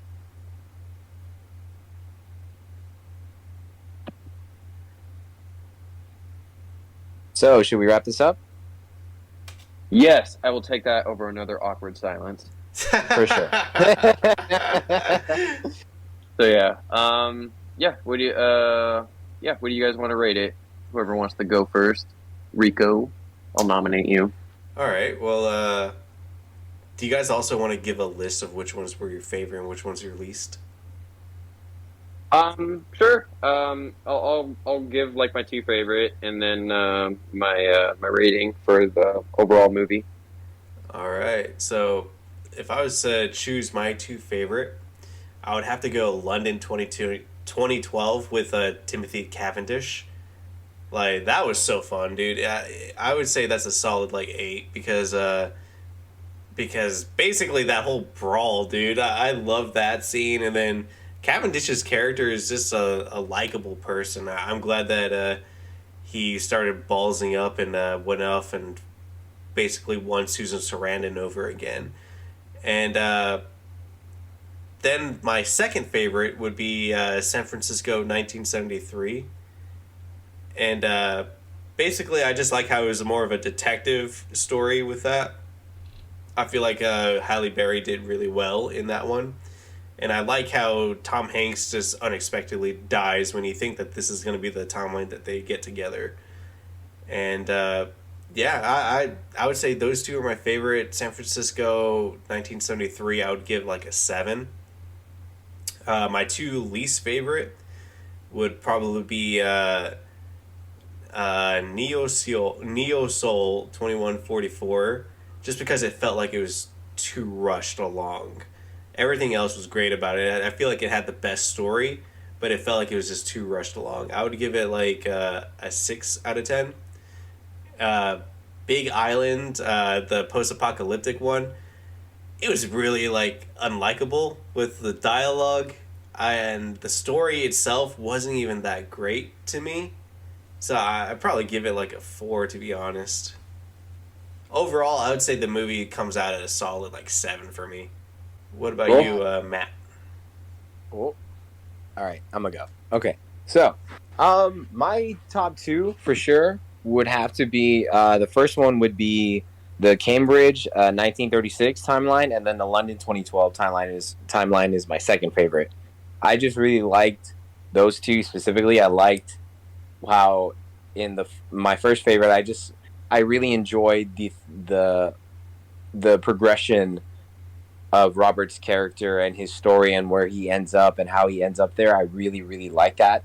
And then with the second timeline, I just really enjoyed how funny it was and how fun everyone looks like they're having. And like Rico was saying, just that brawl in the bar with our Scottish lad defending the elderly, like it was great. I loved that little brawl. It was fucking hilarious. Like at one point, I'm pretty sure he picked up like a barrel or something and just broke it over Hugo Weaving's head. And I was just like, oh, fuck. Like I really enjoyed that. And for my two least favorites, I'm pretty much on the same page as Rico. I would say the 2144 timeline was it didn't really resonate with me. I didn't really vibe with it as much. And then the True era, just because the broken dialogue really like would take me out of the movie at times, and it just didn't feel like. Weirdly enough, I think that was one of the ones I got the most screen time, but I wasn't really enjoying it as much as I enjoyed the other stories. Yeah. So that's probably what. And if I were to rank them, I would say the Cambridge story, definitely like a solid 9 for me. The London timeline, probably a good 8 out of 10 for me. And then the final two, I'd probably give them both like a 5, like a 5 or a 6 for both. And then the movie overall for me, would probably be. I'm on the same page as Rico. I'd give it like a solid 7 out of 10. It was a good time. There was stuff that took me out of it, but overall, it doesn't take away from the amount of effort that was put into each of these stories and all the brain power it took to make this whole movie a reality. So definitely a solid 7 out of 10 for me. Nope. I'm not gonna go through and rank all of these only because I am running out of time here and I do have to wrap this up soon. Oh, sure. We did. I will give my rating on the movie. Yeah, I love this movie. Definitely up there with one of my favorites, even though I don't give it like a 10 out of 10. It's definitely something I love. It's definitely an experience I enjoy. It's definitely an experience I want to share to other people because it's a unique one that I don't really feel like, gets attempted anymore, honestly. It's really rare to come across $100 million movie that gets 6 different storylines. Like, it's just unheard of nowadays, and I know a movie like this will probably never get made again because it did lose money at the box office, which hurts my soul. Makes me very sad, but it's okay. It still exists. I'm appreciative for that. Really love the movie, and yeah, I give it a 8 out of 10. To say my two favorites are probably the Cambridge and the Neo Soul era. But yeah, the overall movie's an 8 out of 10. All right, let's move into the next film. Yes, sir. Are you gonna have enough time for that? Oh. To. All right, let's skip the format and get right into it. I'll go ahead and introduce it just for time's sake. The next film we're going to be talking about, guys, is Everything Everywhere All at Once, a new movie recently released by A24. It is a movie that touches upon multiverse traveling and how it could work in a sense in a film. There's a lot of different ways you could do it, and this film has its own way of doing it. and it's very interesting and very fun. So let's get into it. What did we think, guys? Let's start with you, Matt. 100%. This is the best movie of the year. Just getting that out of the way right off the bat. Best movie of the year. Like, this is 100% my cup of tea. Like, everything that I kind of said, like, about Cloud Atlas is kind of here, but perfected. Like, it's way better presented here. Like, you kind of get, no, in another extent, too, another movie I want to throw in comparison, like Doctor Strange in the Multiverse of Madness. I do really like that movie too, but I do feel like they could have utilized the multiverse in that movie a little bit better, which I feel like this movie just utilizes it perfectly.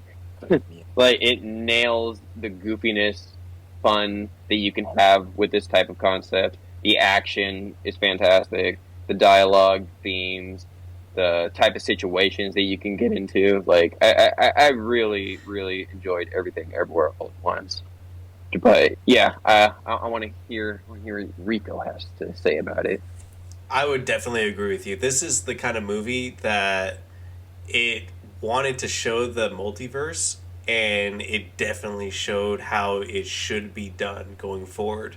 Like, every single value that a society holds up is dependent on how the choices are made. So you have like one timeline or one universe where people have like hot dog fingers, and then you have another timeline where it's just a rock, you know. So I love the variety of like everything everywhere all at once, and there's like so many different things, like all the values that in her timeline she didn't understand should be upheld, and that it was like something that she had to go through each different like multiverse to like pick and choose, like, oh, like I shouldn't be homophobic because it doesn't matter who you love, or oh man, I should understand that just because I'm not rich, it shouldn't distract from what I do have as value.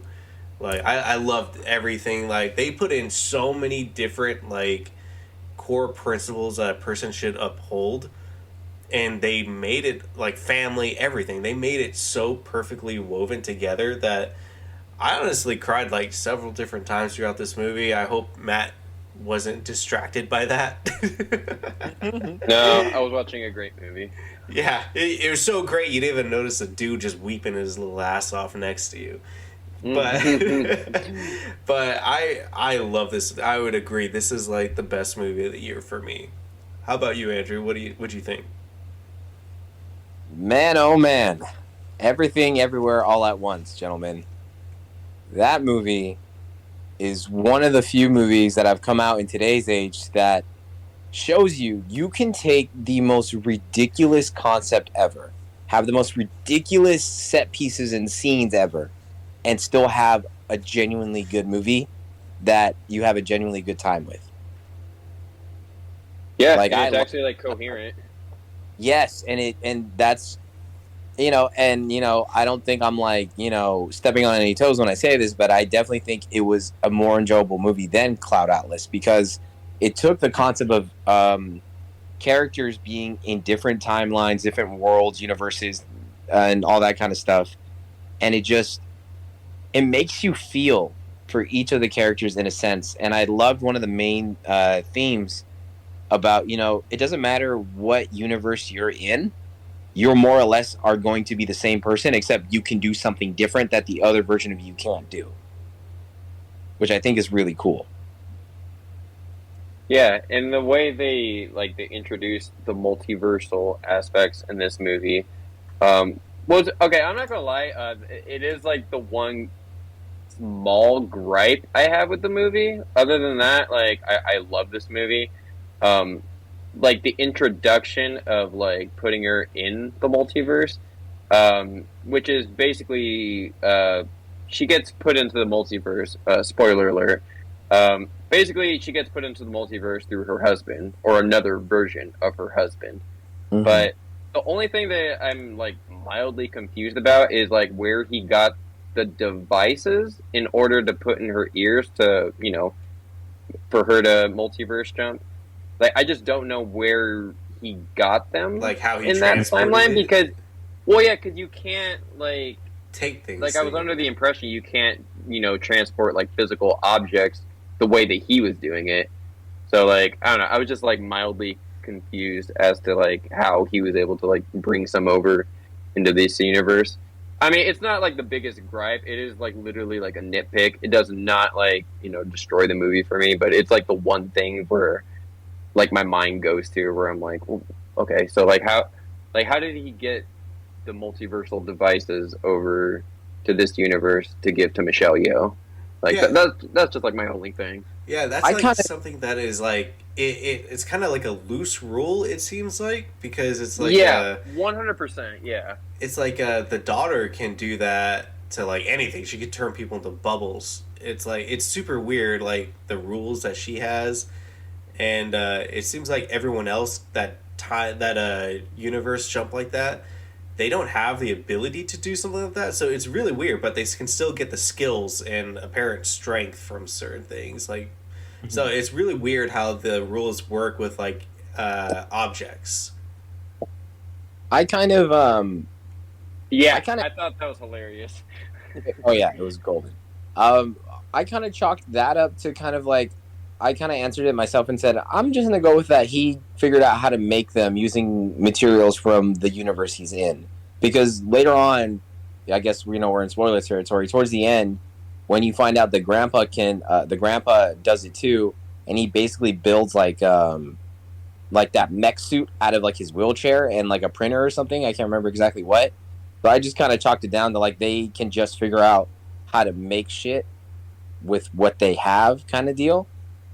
And that probably doesn't make any sense either, but it's just kind of like that just I answered that question, which led to more questions, but I was kind of like I'll just use this as my answer so hopefully it doesn't take away too much from it because it doesn't, but it's also it's a fair point that Matt brings up. It's like how does that work then? So you can take things with you, you can't take things with you. Like, what do you do to initially jump from universe to universe to that other body, and how is that other body able to handle you going into it, kind of thing, if they don't have the same device you have on? Yeah, just I mean, yeah, like I said, I mean, it's just like a mild nitpick. That's just like I said, it doesn't like ruin the movie for me. This movie is still like the funnest shit that I've ever seen. Like it's just it doesn't like hinder it in any way. It's still pretty amazing in every other aspect. Yeah, we don't have to hinge too much on that point. I No, mean, there is one thing I wanted to bring up with Rico's point about Michelle Yeoh's character being like homophobic in this movie. It's crazy because like it's like a trait that she like picks up from like her father because like it's like a viewpoint that she thinks that her father still has. Which I mean, the last time that she saw him, well, I think is implied that like when she like last left him or whatever, which you see some flashbacks of. But yeah, it's very interesting to see like how some of these traditions just over time just you can't just keep having the same viewpoints as your parents just because they're from like a different time. yeah, And I just found the point of well how that plays out very interesting by the end of the movie. It doesn't.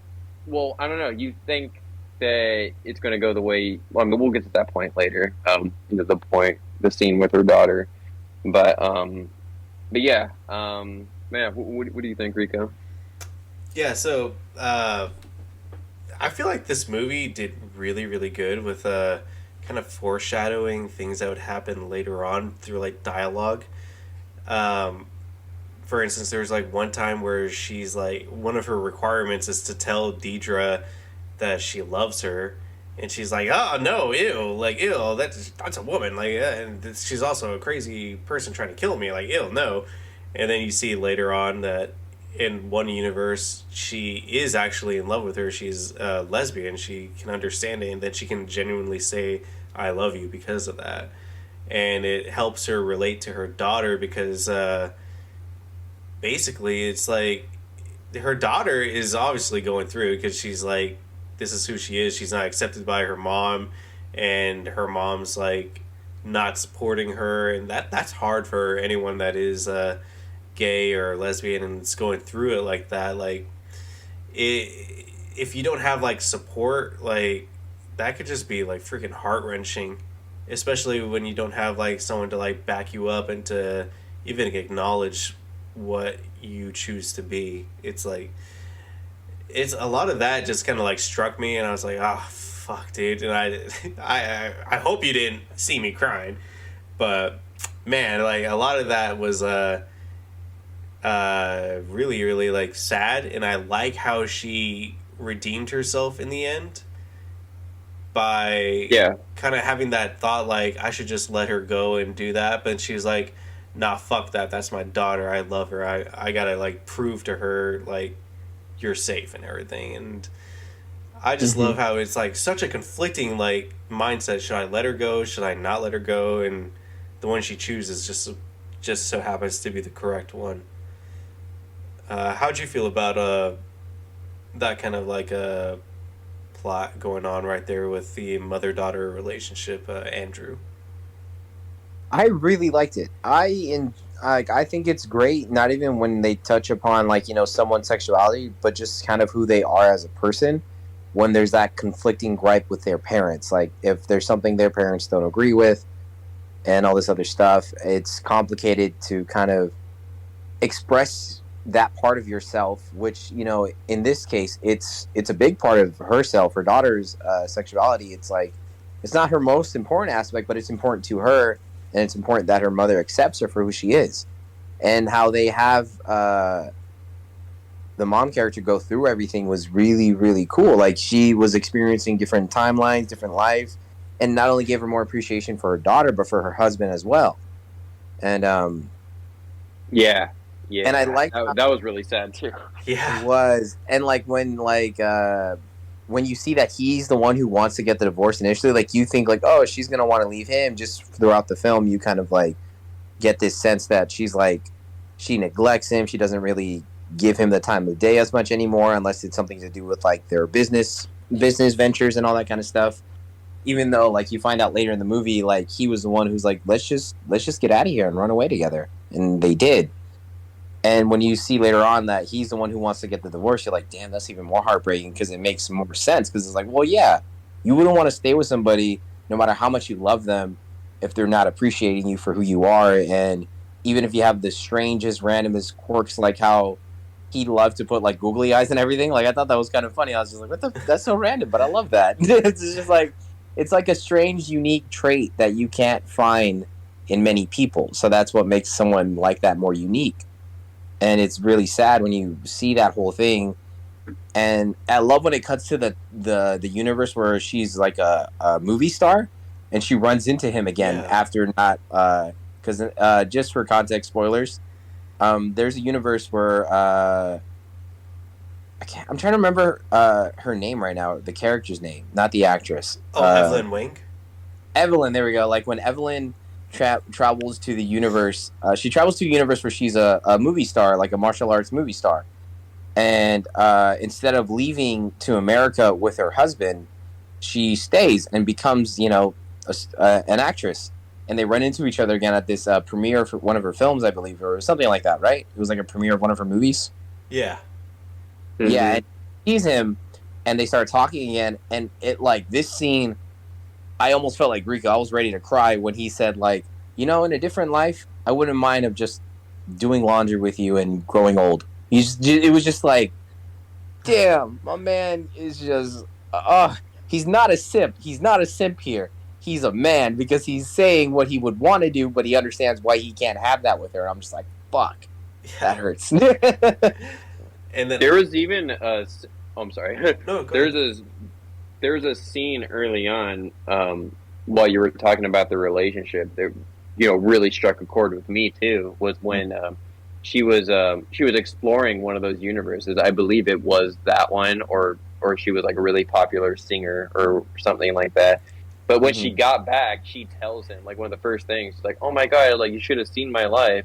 Like, you weren't there. Like, it was beautiful. Mhm. Yeah. And like the look on his face after she says that, like, just completely just like crushes him. And That's I was hard. just like, oh yeah, I was like, damn, like I felt that, like that was messed up. Yeah, Like, dude, dude. if my wife said that to me, I wouldn't even say a word. I just look at her and be like, sign this shit. It's just handing her the divorce. Yeah. Like, what the fuck, dude? You don't just say that to your husband or your wife. Dude, that was the exact part that I was gonna talk about too. Like that fucking hurt, man. Like, Yeah, oh my god, like that would just completely crush someone. Then, especially when he's like completely in love with her. Like Yeah. it's just so sad, dude. and you see all those past sequences of them getting the laundromat when they first got to America, and he's just like super stoked and just optimistic, and then it's really sad to see like the contrast of what happens later in life.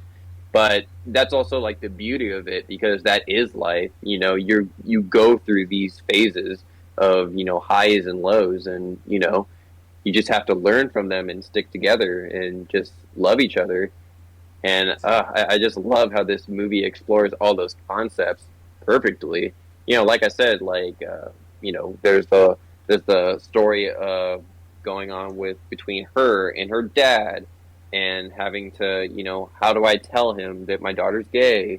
And then there's the divorce between him and Michelle Yeoh. And then there's the story between Michelle Yeoh and her daughter, and it's just like it's crazy. It's crazy, like adding all these types of stories, but for them to come out as seamless as they do, it's just, I don't know. Like this is like kind of like Cloud Atlas in a way, where it's not like Cloud Atlas, but like I don't know. I can't think of a better example. Where you're juggling just so many things, but you just keep juggling them perfectly, and that's what I feel like this movie does. It just does not hold up for like 1 second. It's just going 110 the entire time. Another like a plot that was in it that kind of follows it, that's like very like well put together, is her stress. And basically throughout the whole movie she's all like, I have to do this, I have to do that.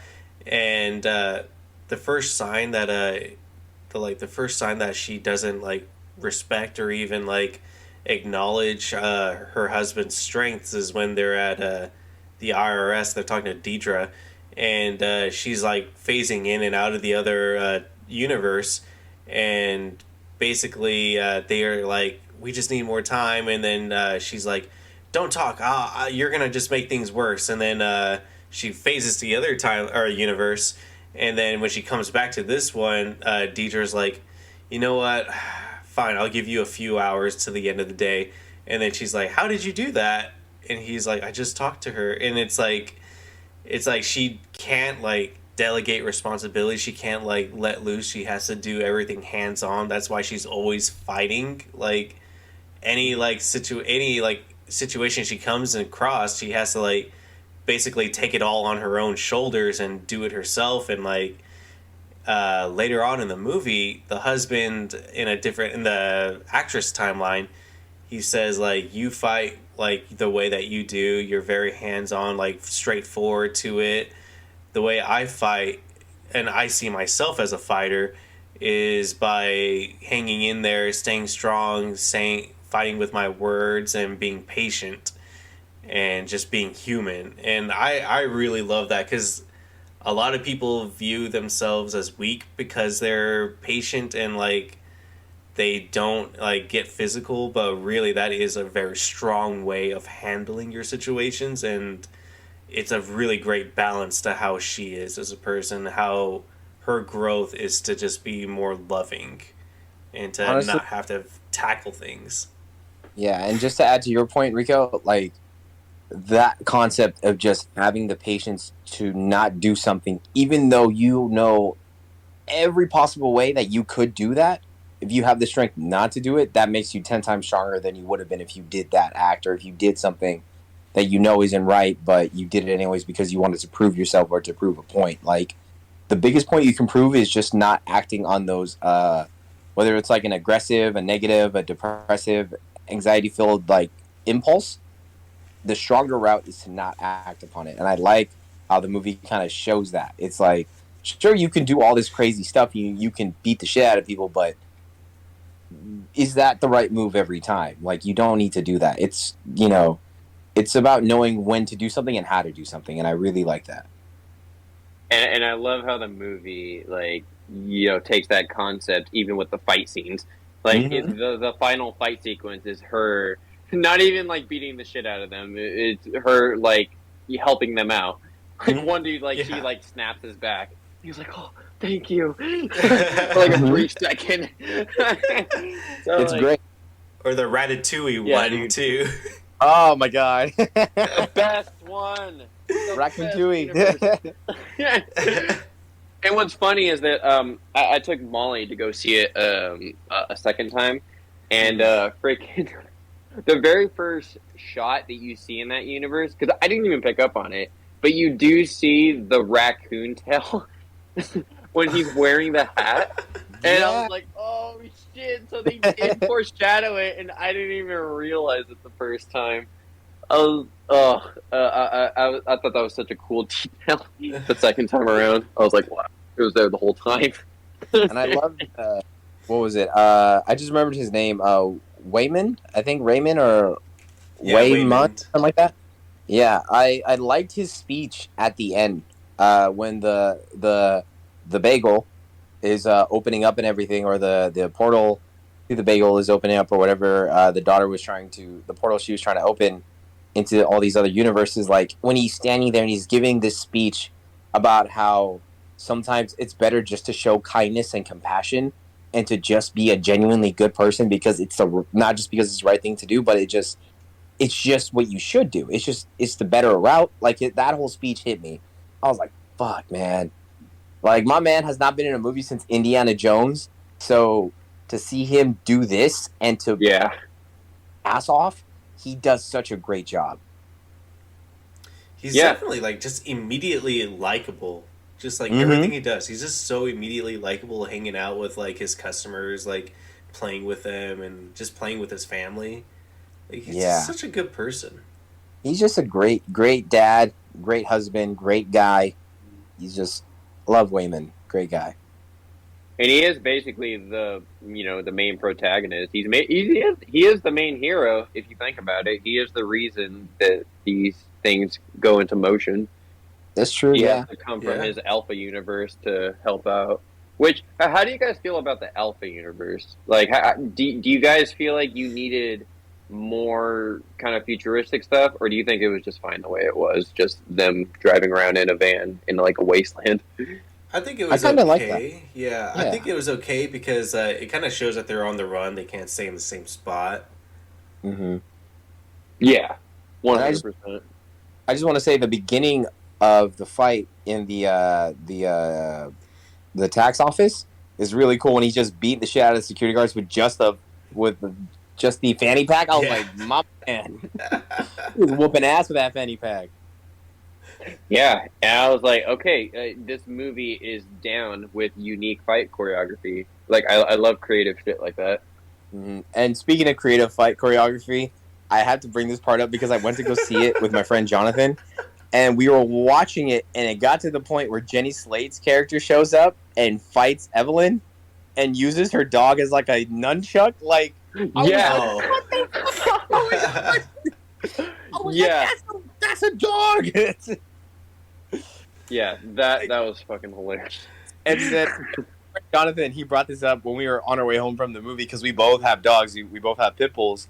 And he was saying, this is how you know we're genuine dog owners. Because as soon as that dog hit the fridge and yelped, we both audibly in the theater went, like, hella, like, so concerned about the dog. You're like, oh my God, that poor baby. I low-key thought the same thing. I was like, oh, you bitch. Yeah, I know. And when she just said sorry to the dog, she's like, sorry. And just, I was like, oh my God. Like, this movie does a really damn good job of having all these serious points and then also having like a lot of comedy go through it. Like, even the action is comedy. Like how there's this one fight scene where the requirement to do something requires you to shove something up your ass. Oh my god! And Yeah. the funniest thing about it too is that it's the trophy for the best auditor award of this certain year. And when they showed that trophy in the beginning of the movie, Matt, did you hear this? When they showed it, it looks like an anal plug, and everyone started 100%, laughing. That's where everyone's mind goes to. Yeah, immediately when they show, everyone started laughing, and then later on in the movie, like an hour later, it's being used as an anal plug, and everyone just started laughing because it was so built up like perfectly. It's Yeah, awesome. this film had an awesome audience reaction too. Like, I had a really good time with this with Rico. Like, people were actually like genuinely laughing at it. Yeah, my theater was the same. Like, it wasn't as packed, but people were like reacting and laughing and being like, "Oh my, what the fuck!" Like, it was great. Everyone, like, the part where they became rocks and it was just that silence for a bit where the rocks weren't talking and there's no subtitles yet for them. Everyone was like, "What? What the fuck is? What is it? What's going on?" Like, everyone was so confused. Yeah, dude. Again, with the creativity of this movie, I love that like they do weird shit like that. Yeah, like a rock universe. Yeah. and this is more for like a bigger point for this studio specifically. I love A24 movies because they allow directors to take such strange concepts and like make them really good movies. Like, another good one was The Green Knight from A24, and then The Lighthouse was also A24. So like they like let directors do these like really bonkers and weird creative things, and they don't really. I'm sure there's some creative control behind it, behind the scenes and everything, but for the most part, you can genuinely see that it's not tampered with too much, like you see with most movies nowadays.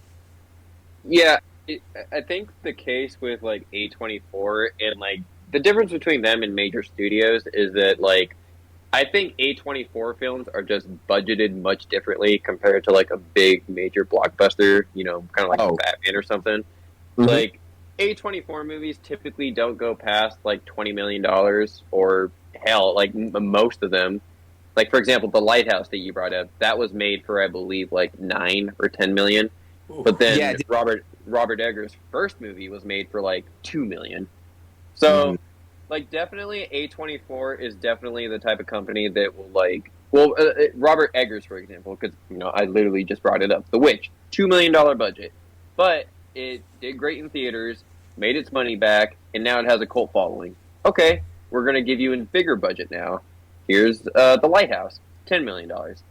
Same thing, made its budget back, has a cult following, great horror movie. And now they give him The Northman, which was okay. I'm not even 100% sure if that's A24, but basically they gave him an $80 million, $90 million budget for this movie, and so. Yeah, I definitely think there is a case to be made where, like, a lot of creators get their start at A24 just by budgeting these films so low. But the thing is, like, they do so much with this money where it's just insane to me just watching a movie like Everything Everywhere All at Once and then, like, watching, like, Matrix 4. And just looking at the contrast between those two is just fucking insane to me. Because it's like, okay, guys, I want you to guess the budget for Everything Everywhere All at Once, and then the budget for Matrix 4.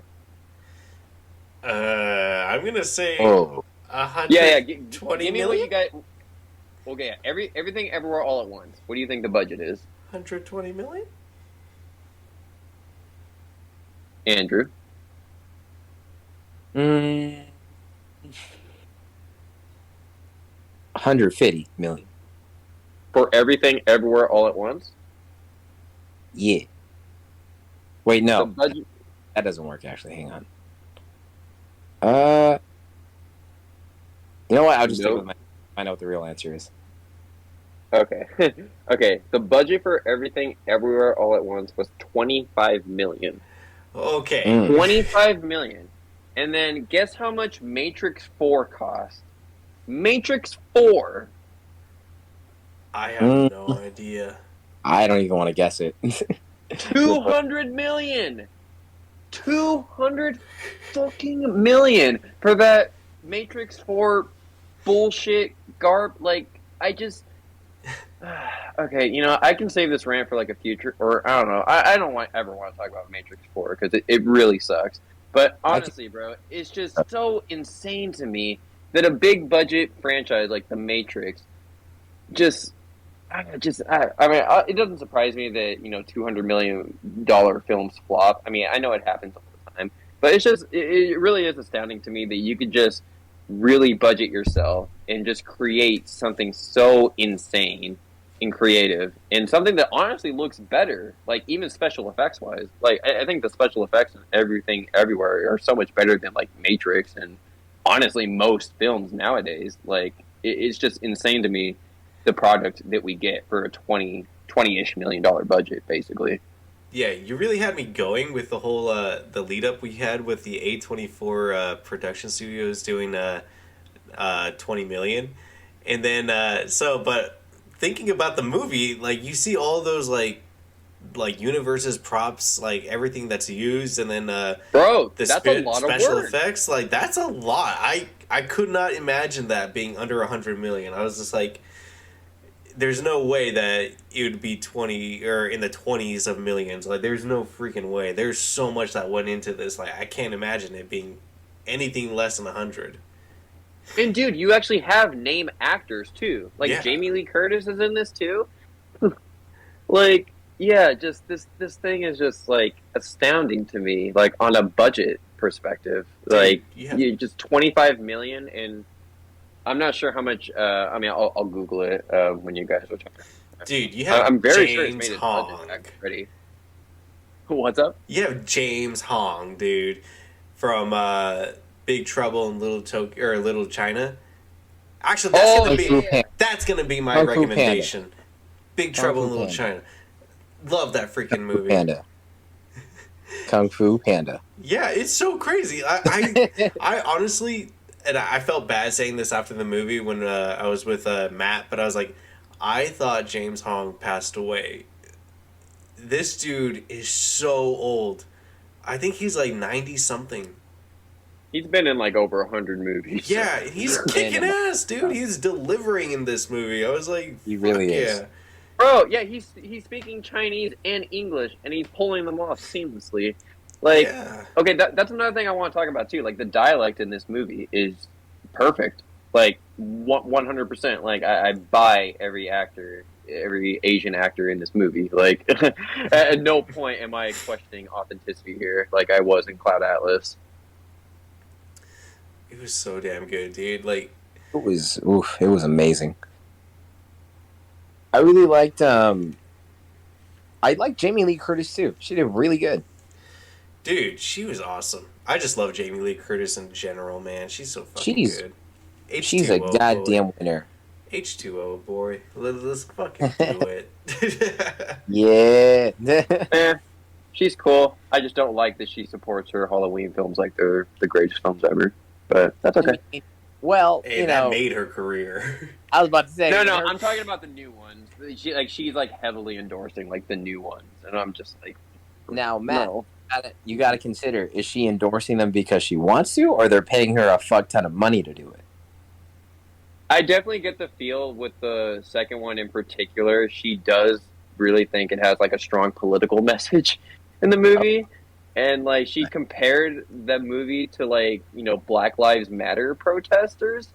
And I was like, what the fuck? Yeah, like, it really put a sour taste in my mouth after she said shit like that. I was like, what the fuck? This is just a dumbass Halloween movie. Like, I mean, it was already bad enough, but then you had to, I don't know, go and say stupid shit like that. How the fuck did you draw that? What? Jamie, come on, Jamie. What are you doing? Yeah, I mean, we'll talk about, well, I don't know, we might talk about the Halloweens in the future, but yeah, I'm not a fan of those new ones. October's around. But yeah, Jamie Lee Curtis is awesome. I will say that. I mean, I think she's good. Activia, fucking love it. True Lies, huh? Yeah. But what was I gonna say? But yeah, what did you guys think of? What did you guys think of the villain? Oh, Joy. I enjoyed it. I will say I kind of saw it coming a little bit, just a tad bit, because I was just throughout the movie, they were like setting up this ominous presence, and I was kind of like, I think it's her daughter because why else would they go to Evelyn? Like, who else could Yeah. it be? Yeah, I was just kind of like, I don't know. That was my Yeah. main. That made me go. I think it's the daughter because they wouldn't not have gone to Evelyn, and I feel like they're going to explain how the daughter got so powerful, and then they did. And I was like, all right, doesn't ruin it for me, doesn't take anything away. I think the daughter does great as like the main universe daughter, and then the evil version. I was like, I dig it. She's a good villain. She does good.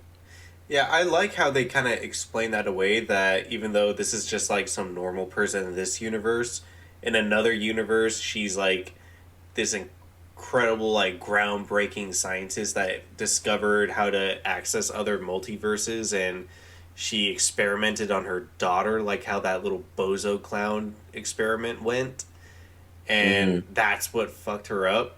Like, I just love how it's such a like understandable thing. Like, oh yeah, even though she's nothing in this universe, in another universe she was like big shit. Like, and she ruined everything because of like her lack of empathy and understanding of what her daughter needed.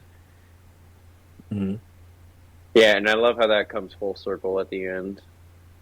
Just that emotional speech that she has with her daughter, and yeah, the emotional roller coaster that it goes through. And if I'm almost crying, then for sure some people in the audience.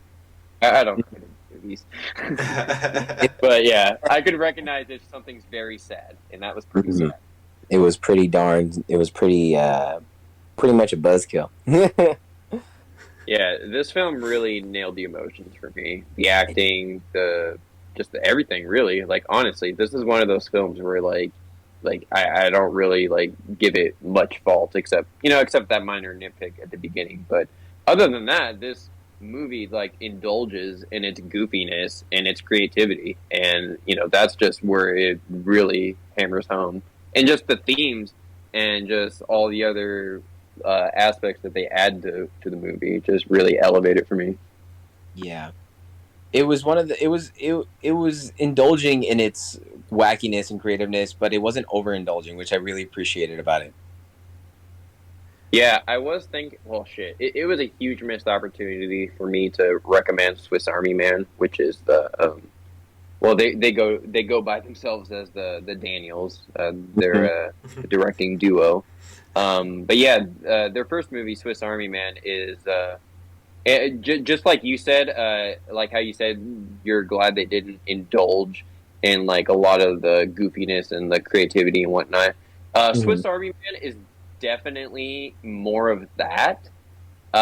It's definitely like a lot more like allegorical. It's not really like it does focus on like like actual people and whatnot, but it's not. I don't know. It's not really like a story about. I don't know. It's a very unique movie. It's very weird and creative, and yeah, if you were to see it, you would understand that. They definitely have like a unique style, and it's that they indulge in the weirdness and the creative and the unconventional, I should say. Yeah, they're definitely not like your typical set of directors. They're definitely trying to show you some weird shit, and I love that. Mm-hmm. So, do we got anything else you want to say, Rico? Anything else you want to bring to the table? You know what? I would just say if you were going to watch this movie, you could watch it with pretty much anyone. If you want to watch it with your mom, your dad, your love interest, your husband, wife, whatever, you could easily watch that movie and just come out of it with a better like relationship. I feel like you would have like a more like, I feel like if you watch this with someone that you're kind of like having that kind of like turbulent relationship with, I feel like you'd feel like, you know what, I love you. You're my person. You're my dad, mom, daughter, whatever. Like, I love you, and I just want to tell you that I appreciate our relationship. And I feel like that's a really good thing, because it applies to whoever you want to just take to the movies with. I just like that. I came out of it with such damn good feelings out of it. Mm-hmm. Me too. It was like, it was touching a lot of subjects and very much kind of bringing up a lot, asking a lot of important questions, but it also was like a feel-good movie, which is really cool, and it's rare to find those nowadays. Yeah, and it's crazy too because like this movie isn't like preachy at all either, like with its themes and whatnot. Like there are No. just some movies where it could just be really overindulgent and just really fucking annoying. This movie, it just pulls it off so seamless and very tasteful, and it just has a powerful lesson that everyone could honestly relate to. Like honestly, there's just so many themes in this movie where I'm just like, all right, if you, I don't know, like if you don't I don't know. If you don't connect to this, which don't get me wrong, I understand. Like we all have different types of feelings, but I don't know. This is definitely one of the most likable films that I've seen in recent memory. Like this is definitely like a film that I would love to show to. Just honestly, like this is a film like I can show to my film friends. I can show this to my normie friends. Like I could show this to honestly basically anyone, and I feel like I would get like a pretty positive result. And yeah, I just wanted to echo everything that Rico said too. Like you could definitely just come out of this with like a lot of important lessons of love and whatnot, and appreciation for your family and whatnot. And yeah, like it definitely leaves you feeling very optimistic and a very happy feeling by the end of it, which I can't say about a lot of movies. Like I can be entertained by like a lot of movies and still give it a decent rating. But this is like definitely something that like strikes you on an emotional level, and it just works so incredibly well on every aspect. So yeah, when you have the emotions down and everything else is just extremely well made, like I don't know, it's just very hard for me to fault this film. Like I love this thing so much. To add to your guys' point, I guess you can say it's a movie you can watch anywhere, everywhere, all at once. And I would. I fucking would. Oh man. 100%. The second this is getting added to my Blu-ray collection, I'm gonna watch it a good few times. 100%. Me too. It's one of those movies that not only is it like it makes you feel good, it has a lot of great themes and messaging, but you can like just rewatch it. It has a great sense of rewatchability. Yeah, and it really annoys me because I wanted to take so many people to see this movie, but because of the limited release in theaters, like it was very hard to do so. And It's only in Stockton, which sucks. Yeah, so it's like you have for a lot of places you have to go to like other cities just to watch this thing, and it's like sometimes it's just not in the cards. So I hope that didn't like affect anything. I hope it still has done really, really well. I'm happy to report to you guys that it's honestly doing great. It's still in theaters. It's still in the top five grossing movies of the week. Every week, it's actually been okay. Like usually with like most films, you'll see like a 60% or like 55% drop off, which implies like, oh, this movie opened at 100 million, but next week it's going to be 40 million. So 60% drop off. With this movie, its drop off has been like record low numbers, like 5%, which means like there are a shit ton of people that are watching it, liking it, recommending it, or either that or advertisements are really working. I see the Rotten Tomatoes and the critic scores for this movie are super high. I think it's just a perfect amalgamation of just advertisement and really good word of mouth that are really having people show up for this movie, because this is something special. Like this is definitely like something like I'm trying to think of like a recent example of movies that are gaining this kind of cult following. I guess kind of like Hereditary or Midsummer. I know those are kind of horror movies, but like kind of like start off the same way. Basically, over time, just started getting more and more popular. Yeah, those are the best kinds of movies for me personally. The ones that like are hidden gem, like the John Wick series. That was another series that like no one like. It kind of just came out of nowhere for everybody, and everybody started loving it. Honestly, that's actually a really good comparison too. Yeah, honestly, this movie, it's really cool because that it's gonna be like one of those movies that everyone's like, I felt like I could do this because of how well everything everywhere all at once did, and like I drew inspiration from this. Like, oh yeah, my favorite movie is this movie. Like, I feel like this is gonna be like a really well respected and renowned movie going down the line. It could even be like a trendsetter for how it is possible to make like comedy, action, and just pure emotion in such a weird setting like the multiverse. Like I feel like this is gonna be the benchmark for now on. Yeah, it's definitely like this year's like movie. Like it might not like win Best Picture or anything like at the Oscars, but like I mean every year like the Oscars will, they'll have something win that like not everyone loved, but like this is like one of those movies where it's like, okay, it didn't win the Oscar, but it's the people's movie. This was the one movie that we all love. Yeah. Mm-hmm. And that's a better title than an Oscar win, if you ask me. Yeah. That has longevity in it. Mm-hmm. Yeah, no, and it's crazy to me because like there are some films that we even love, like that have like stood the test of time, like The Thing, for example. Yeah. Didn't win an Oscar, but it's one of the like greatest movies ever fucking made. So, or like fucking Shawshank Redemption, Mm-hmm. one of the greatest movies ever made. Picture win. Mm-hmm. Jeez. Hold on, can you guys still hear me? Yeah, I think your microphone switched over. Mm-hmm. You guys can still hear me?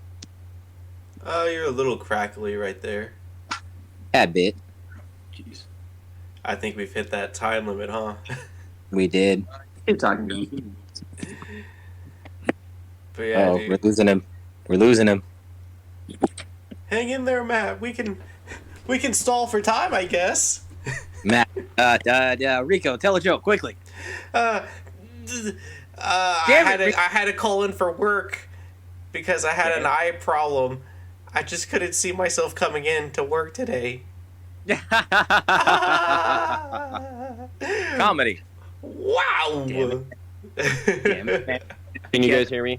Matt, you're back. Yes. Hello. Oh, thank God. Okay. I was getting bad. You made us tread water right there, and dude, I was sinking, dude. And Rico was taking me with him. I was just struggling for some sort of life raft, and now you're here. Thank you. Oh man, we missed you.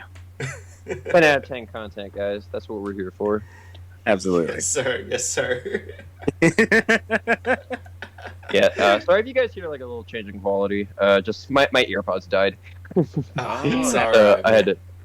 Yeah, I just had to like switch that stuff out. And I was like, oh god. But yeah. Yeah. So is there anything else you guys want to get into about the movie? Honestly, no. I'm good. I'm okay with moving on to ratings. If you are, Andrew. Absolutely. Let's roll right into them. Okay. All right. I'll go first this time. Yeah. Everything, Ever, All at Once. Like I said at the start of the conversation, it's the best movie of the year. I think it is like the perfect amalgamation of like great directing, great writing, great acting, great action, great drama, like great special effects. Like seriously, this movie literally has it all. Has great comedy, has, like I said before, great drama, great family dynamics, great lessons. Just everything about this movie is just incredible. Like I can't give it enough praise. I give it a 10 out of 10. And yeah, a badass seal of approval. Like I love this thing. Andrew, how about you, man? Oh, for me, the answer is pretty obvious. The goddamn 10 out of 10. This movie earns its 10 out of 10 rating. It doesn't feel like I'm being biased or like, oh, because I love this actress or this director, I'm going to bump it up. Like, no, it deserves the 10 out of 10. The writing is incredible, like Matt said. And like Matt said, the action, the storytelling, the drama, the dynamics between all the characters, everything worked so well. And I am glad we got this movie in the time that we got it, and just getting to experience it the time we're experiencing it is just, it's awesome. And it's a 10 out of 10. Go watch this movie in theaters, buy it on Blu-ray, 4K, Ultra HD, whatever you're stream it, whatever. Watch this fucking movie. It is so goddamn good. Hell yeah, dude. That was a damn good rating right there. That got me pumped up. I want to watch it now too. Yeah. Man, but seriously, no freaking question about it. 10 out of 10.